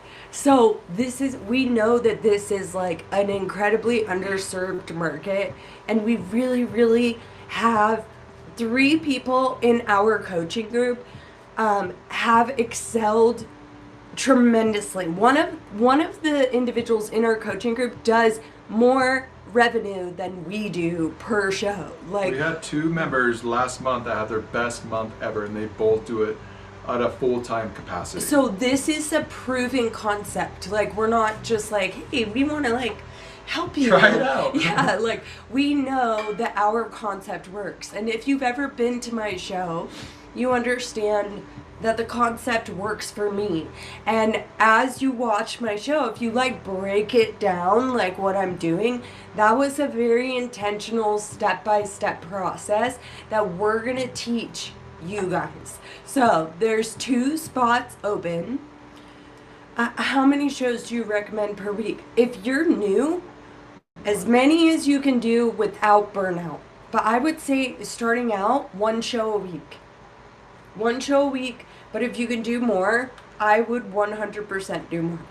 I think the main thing to consider as around the question of like, hey, how do I do this consistently, comes into finding your pace with this. We have people in our group that do multiple shows a week, like 3 to 4. We also have people in the group that do like 1 to 2 shows per week. And some of the people that do 1 to 2 shows per week, a lot of times they can even outdo person that does like 3 to 4 shows a week. So it really depends on what you're doing. I think the main thing to keep in mind is understanding, like, it'd be very much like working out. I'm going to go back to that analogy where it's like, hey, how often should I work out? And it's like, well, if you worked out 6 days a week, you would get the best results, but that's really difficult to do.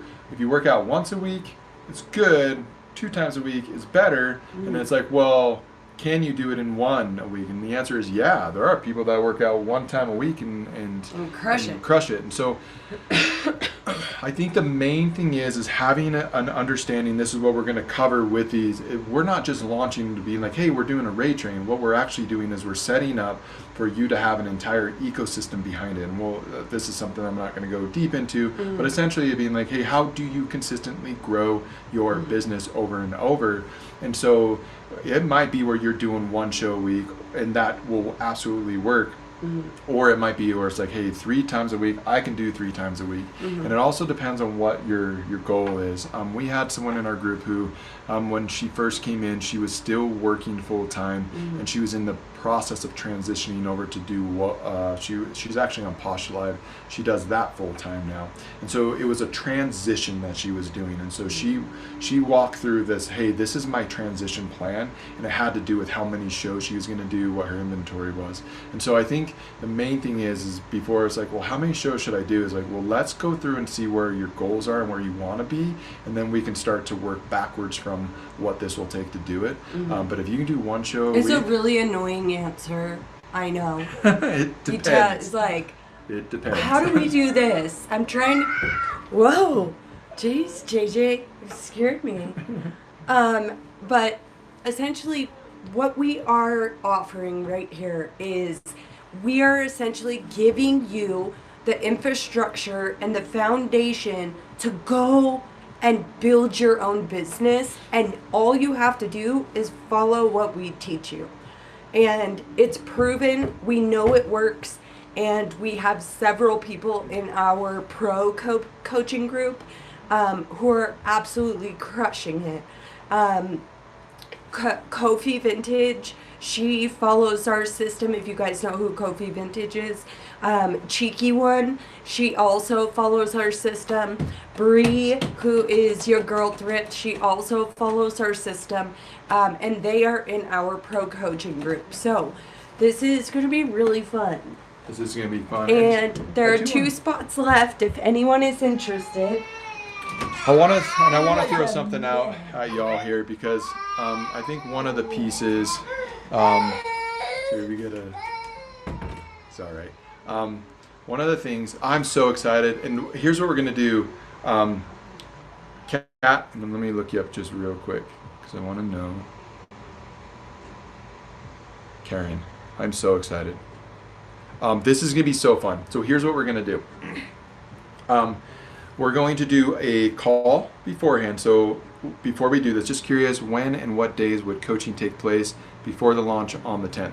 So we're going to do an initial call that I'm going to walk through everything. Okay, Jen is going to be walking through it as well. So we want to make sure that everyone's up to date on number 1, the model that we use. Number 2 is the shipping, some of the details, things like that. That call is going to be recorded, so you'll have access to that. It's going to be a pretty long call because we're breaking down the entire system. It's not everything we're doing in reselling, but it's definitely enough to get you going and started. And then after that, we can add stuff in. As far as like once the car is moving, then we can steer it. So it's going to be that. That's going to be a recorded call so that you can watch it. And then the call itself beforehand, unless there's something where it's like, hey, I can't make that call. So you'll have the recorded call. So if you can't make the first coaching call where we break down everything and how this is going to go, then the next you'll have the recording of it. So you'll have to watch that on your own time. The call before, we're going to do it 1 week before the actual we're going to do it on, we're going to have to see what works, but it's going to either be on the Monday before we do the raid train to answer any last questions, make sure everyone feels comfortable, you're able to use the app, you know exactly what you're doing, we've walked through the process, everyone feels good about it. It's going to kind of be like our last call together, and then if you have questions, obviously you can message us throughout that. And then it'll really be, those are going to be the 2 main calls, and then if there's questions obviously in between, you can ask us questions and we'll be able to answer those for you. Okay. And then after the call after we do the raid train will probably be the following week after that for when everyone can get on. That's where because we're going to be watching these shows, and what we want to do is give you live feedback. So you took the jump, you're like, I'm going to do this thing. You took action on it.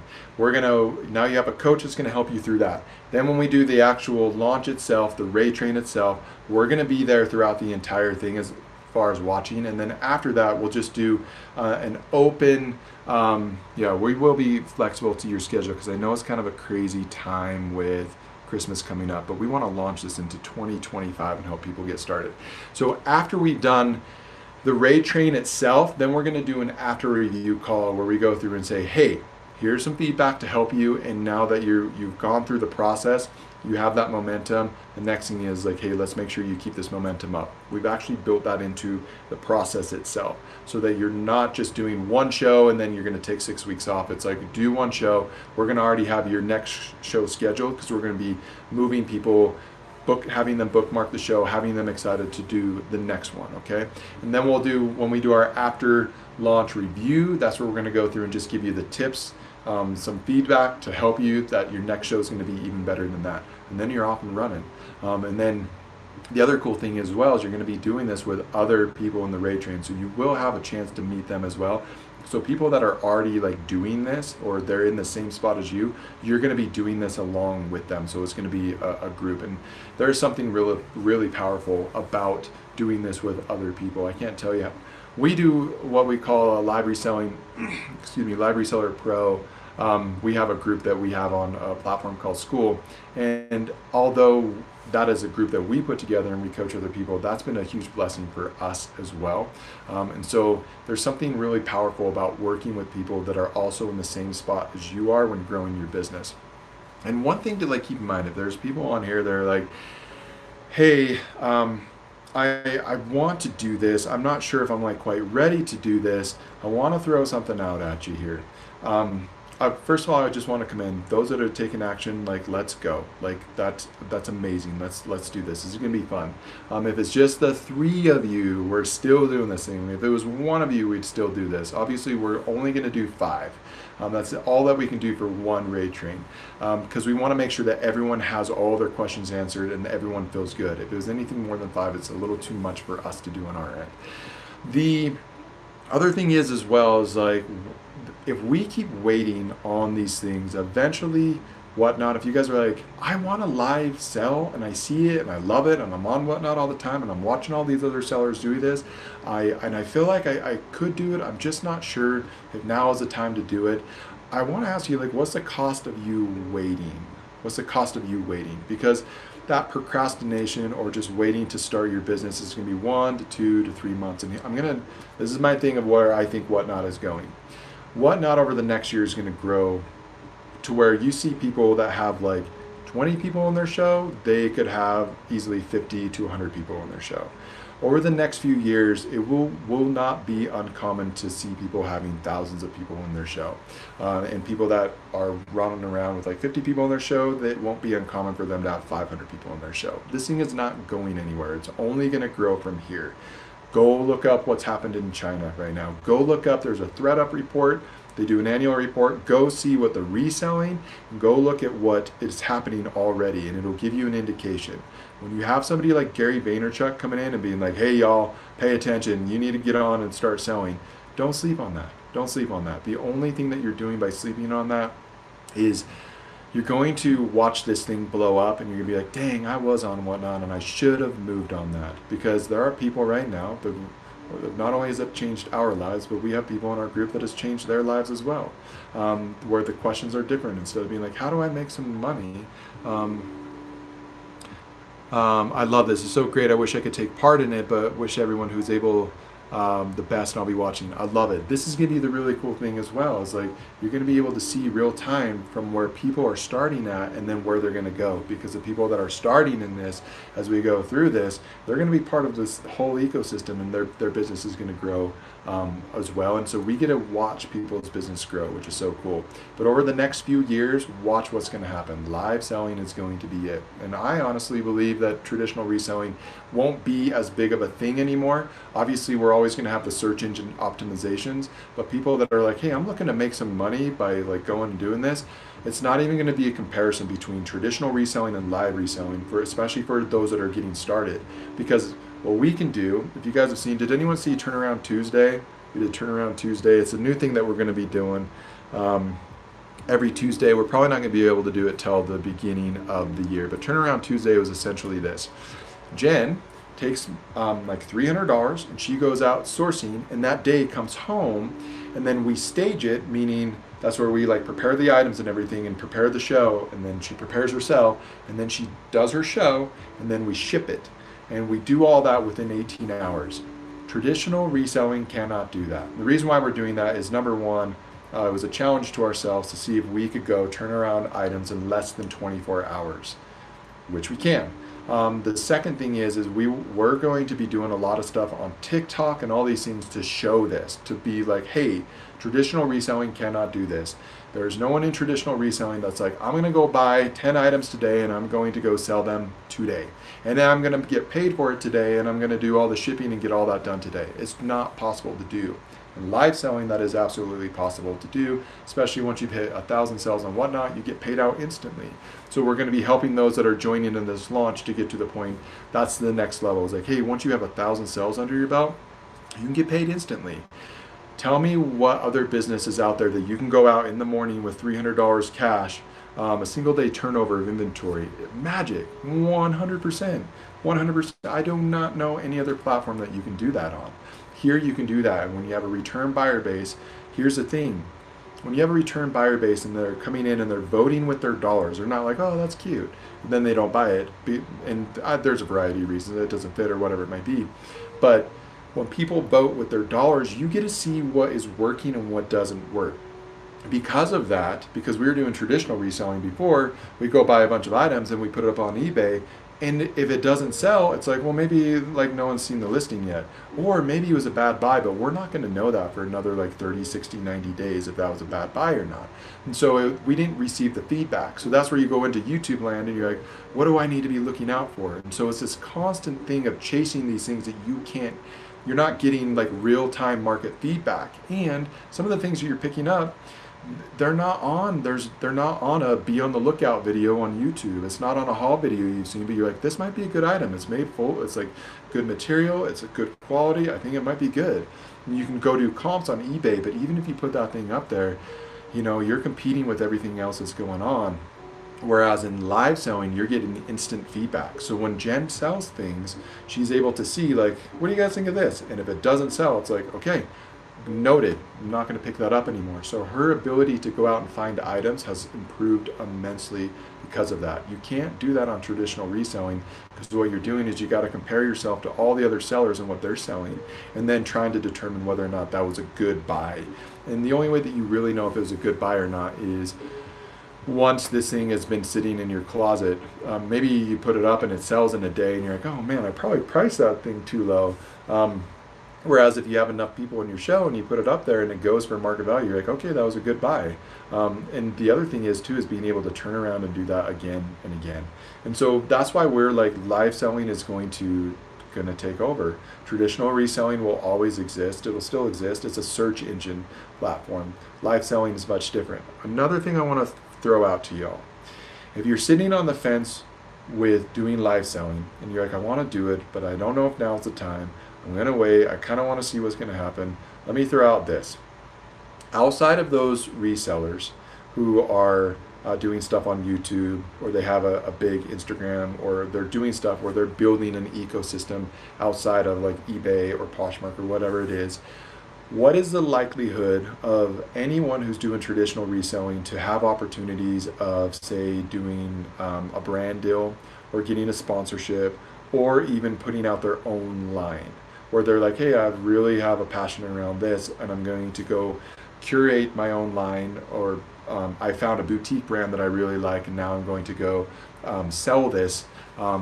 It's very difficult to do when you're a traditional reseller, and it won't happen. It won't happen. But you will see here, mark my words, we're at the beginning of live selling. Live selling will eventually be where people are getting brand deals, sponsorships. They're going to be coming out with their own lines, whether it's like, oh, I created my own makeup, or I'm doing my own clothing line, or I'm doing my own home decor, or whatever it might be. You're not going to see that from traditional reselling. Meaning that because of that, you're not going to be able to scale this up like you can in traditional reselling, where you are actually building a brand because it's based off of what you're bringing in. Does that make sense? Y'all following what I'm saying right now? That changes the game. Does that make sense though? I know you think so. We live in the same house. Okay, cool. So, if this is something that you're like, I'm on the fence with this, let me tell you, like, let me just like knock down a couple of things for you real quick. If you're looking at this like, well, I'm not like the most like charismatic person. I'm a YouTuber, not a huge one, but I get offered and done brand deals. That's what I'm talking about. That's what I'm talking about. If you were looking at this like, well, I don't sound like this person, or I don't look like this person, I don't have the same inventory as this, you got to cut out all that stuff. That's not what this is about at all. Because here's the difference in that. What you're doing when you're live selling is not going out and trying to be like, I hope people like me. What you're doing is you're coming out and using a process to share who you are and what your values are. And when doing so, other people are going to find you who are in alignment with that value. Nobody's gone through and been like, you know who my favorite eBay store is? This eBay store. You know why? Because I believe in what they believe in, and I have the same values, and I know who they are. That's never going to happen, right? When you are doing live selling, however, it's not just that you have a return customer base. You got to understand, like, a lot of the people that we have met on Whatnot, because we're doing this, have immensely blessed our lives in ways that we can't even begin to like express on here. Number one, because it's personal, but number two is because of like there's been so many. Some of like Jen's best friends are on Whatnot. Kofi Vintage and Making Grace talk all the time, and Kofi Vintage has blessed Jen so much. It's unreal. And it has to do with this relation that's built with somebody that she's never even met in real life. They haven't even like hugged before. It's going to be cool when they do. But that's something to keep in mind as well. This is the difference between traditional selling and live selling is so vastly different. So if you are a traditional reseller, watch out. We're going to be putting up some content because we're coming after this right now. I jumped on TikTok because I'm doing research and being like, hey, let's see where the reseller culture is right now. The amount of videos that I found of people crying, women crying, whether they're in their car or in their living room, crying because they're so tired. I just don't want to list. I can't do like another listing right now. I haven't done listings in days. I'm just tired of doing this. Or they're getting on being like, business is slow right now. I don't know what to do. Like I can't like. Poshmark's slow or eBay's slow right now. I don't know if anyone else is experiencing that. And they're working, they're doing the same stuff we were, and they're experiencing the same stuff we were when we're driving in a car. And I'm like, I'm so tired of this. I can't turn my business up. That's the craziest thing to me. I can't go market this thing. I can't go out, knock doors to do this. I can't make phone calls to try to sell this stuff. We just have to keep listing and waiting and listing and waiting. And hopefully eBay likes us enough that they're going to put our listing in front of enough traffic. They have the traffic, they can do it. But we have to wait on them. So we're just sitting here waiting on the powers that be to put our listing in front of other people. Whereas with this, straight up, you can go out and turn up your business as you need. Last month we had our best month in business. And it was because we worked really hard last month. We couldn't do that in eBay because we would have to wait for everything to catch up. In live selling, you can turn that thing up. You want to turn up your business? You can do it. If you need to like instant payout is awesome too. This is the only way that I've seen that you're doing. Like when we look at like business across the whole, understand like the difficulty in starting any sort of business is either you got to come up with your product or your service, and then you got to go out there and market it. So this is one of the rare things that you can do where you don't need to come up with your own product because the product already exists. You got to go find the product, which is why everyone is probably in here right now. How many treasure hunters are in here right now? I bet all 30 y'all are treasure hunters. Like that's why you're in here. You're like, I love to go find undervalued items or items that just need a little bit of love, and I want to be able to share that. And I think that's why a lot of people get into reselling is because they love going out and finding the treasure. That is not my skill set. That is my wife's skill set. I walk into a Goodwill and I'm like, this smells like my grandma's house, and I don't know what anything is worth. Also, all I do is I just keep going up to Jen and be like, what do you think of this? And she'll be like, nope. Or like, yeah, that might be good. Or nope, it is not for me. But she loves it. Like she loves it. Like she loves it. Like she can go out and do this all the time. So how many treasure hunters out there get into reselling in order to do this, but then they can't, once they come home, that's why death piles exist. That's why haul videos exist, because people love watching haul videos because not only do they love treasure hunting, but they like to see other treasure hunters find treasure. The problem with that is it turns into a big old thing where now everyone is watching haul videos and they're going out to find those things, but it creates this culture of like so much FOMO and like I'm missing out on so much stuff. I need to be out there doing it. And then we bring home all this stuff, and then because nobody wants to like pair those items and put it on a wall or put it in their photo thing and then take pictures of it and then measure it and then put up photographs. Nobody is like, you know what I love doing? I love writing keywords and trying to optimize listings. I don't know, maybe y'all do. But this is why live selling is so powerful, because yes, there is a lot of power in loading your store, but Jen doesn't even load her store. She doesn't take a single photo. She hasn't taken a photo of an item in so long. And so now the joy is back in her doing this. You, yeah? Mm-hmm. You got a little teriyaki on your lip there. I know. And so I want to throw that out to y'all. Like, if you guys are sitting on the fence with this, she does. She posts on her IG story. It's true. Are you posting? What It's are you true. posting? You. You posting me? Yeah, I've been secretly recording you and putting it on Instagram. Yeah. Me out sourcing.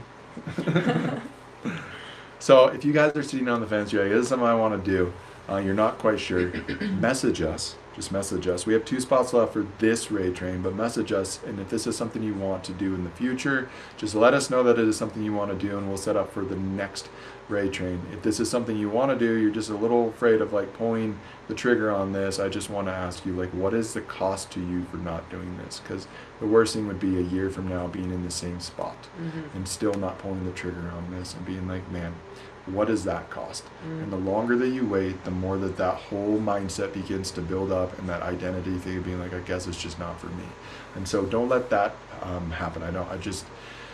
I really feel, because I'm watching people on TikTok and I'm like, I feel so bad because we went to reseller grind, because that's where we were, and it was so hard. And so we have that. And so we're going to be going out, and we're going to be blowing this thing up. I'm telling y'all, because we're going out there to save people from traditional reselling. So we just want to let y'all know about that.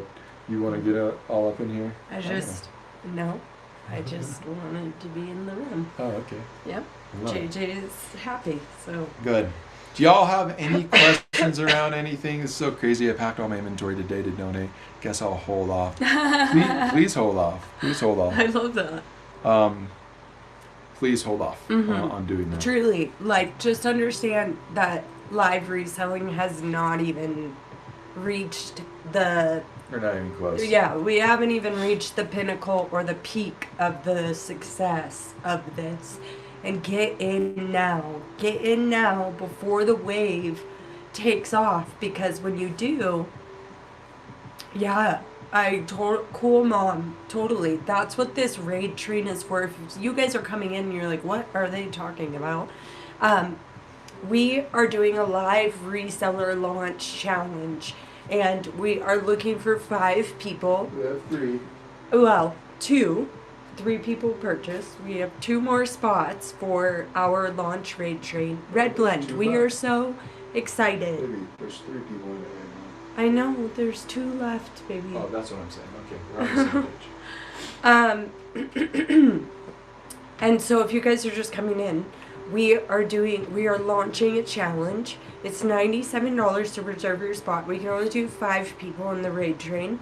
1, because we want to make sure that the audience transfer in the raid train stays high. And if we have more than 5 people, we feel like everyone in the raid train isn't going to get the full benefit of being able to transfer our audience. Also, we are looking to essentially create live resellers on Whatnot, or if you want to sell on another platform, but that have the foundation of being able to grow and consistently become a live reseller. And we're just looking to be able to help those who really want to like pull the trigger on this. And we will By the way, I just want to let y'all know, we're not doing this we're doing this for selfish reasons. I'll tell you what those selfish reasons are. Hi, Gracie.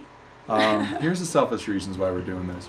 Do you guys remember the beginning of, like, who remembers the beginning of eBay? Like, we're talking like early 2000s, like 2009. What, I don't even know what year eBay came out, like 99 or something like that. I had buddies who were just putting up anything on eBay and they were selling it, and he was like, oh, this is amazing. Or if you remember the beginning of Airbnb, talk about this in the coaching group, but consider all these platforms when they first started out.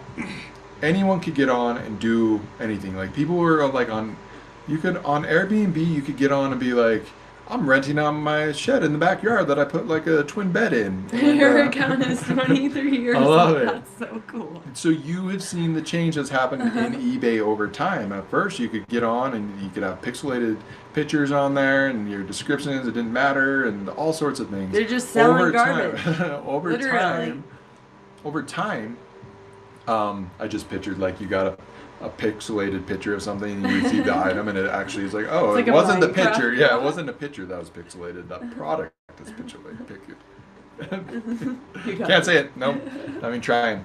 But every new platform is the same thing. On YouTube at the beginning, it was like, hey, anyone could get on and like put up videos and things like that. Now it's like if you don't have your thumbnail dialed in, if you don't have like your headlines dialed in, everything as these apps develop, it becomes more and more sophisticated. Same thing with Airbnb. Like people used to get on and be like, yeah, I have a room in my basement that I Airbnb out. Over time, people are like, if you don't have a pool and a hot tub and a pool table and you're not close to like a thing, I don't want your Airbnb because there's so many other people on there. When you get on late to the platform, you have to then catch up to it because you don't have the practice to do it. What we want to do is it's the Wild Wild West. Who remembers the money orders to make your payments? Oh my gosh. Oh my gosh. See, that's some wild stuff. Whatnot is in that current phase. We're in that phase right now. Now, Whatnot is doing really well, but we're still in the beginning of this entire thing. We're in the beginning of it. This is the beginning of it. Do not get this twisted. Watch it in like a couple of years. You're gonna see. At one point, like right now, you can sit on your floor with just a lamp and just pulling out items and be like, do you want this? And you can make sales. In the future, that will not be happening. Sellers will become more and more sophisticated as buyers become more and more sophisticated. And then when the traffic comes in and there's more and more people that are like, hey, there's real money on here, people that are really good at the business side of things are gonna come in here and they're gonna push the app The along. standard, Now here's yeah. the thing, I want that. I know that that's already gonna happen. And I want that, and I want to help as many people as possible get to that as well, because at one point this will be where this is going. So I want you guys just to marinate on that. Yes. And hi, dude. You want to come say hi? Come here. Oh. This is little man JJ. What do you got on your face? This. Oh, yeah, this. He had a cookie. Yeah. We call him the dandelion because he looks like if you just blow on his hair, you can make a wish. It'll blow away. It'll just blow like away cats just like a did. dandelion. Just Trying to hit 8 blow billion away. on live selling. Hit the ground running. They are turning malls into apartments now, online stream and selling. Y'all, this is Classy Act Vintage. Y'all go follow her. She is awesome. You just sitting here cheesing for the camera. You guys go look it up. Go look it up. Go see what's happening. Like, don't take my word for this. This thing is blowing up, and we're still at the beginning. The U.S. has not caught up. So if you guys, I love it. Thank you so much, Jennifer. You are awesome. I just want you guys to like consider these things. If you guys have any questions for us, we're gonna call it a night. I love you all.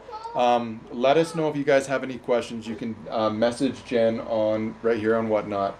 Here on Making Grace Vintage, and I am going to probably go give this dude a bath right now. So awesome. Goodbye. Let's Have a rate great someone time. in the community. Yeah, yes, let's do we it. are so excited for you Wait.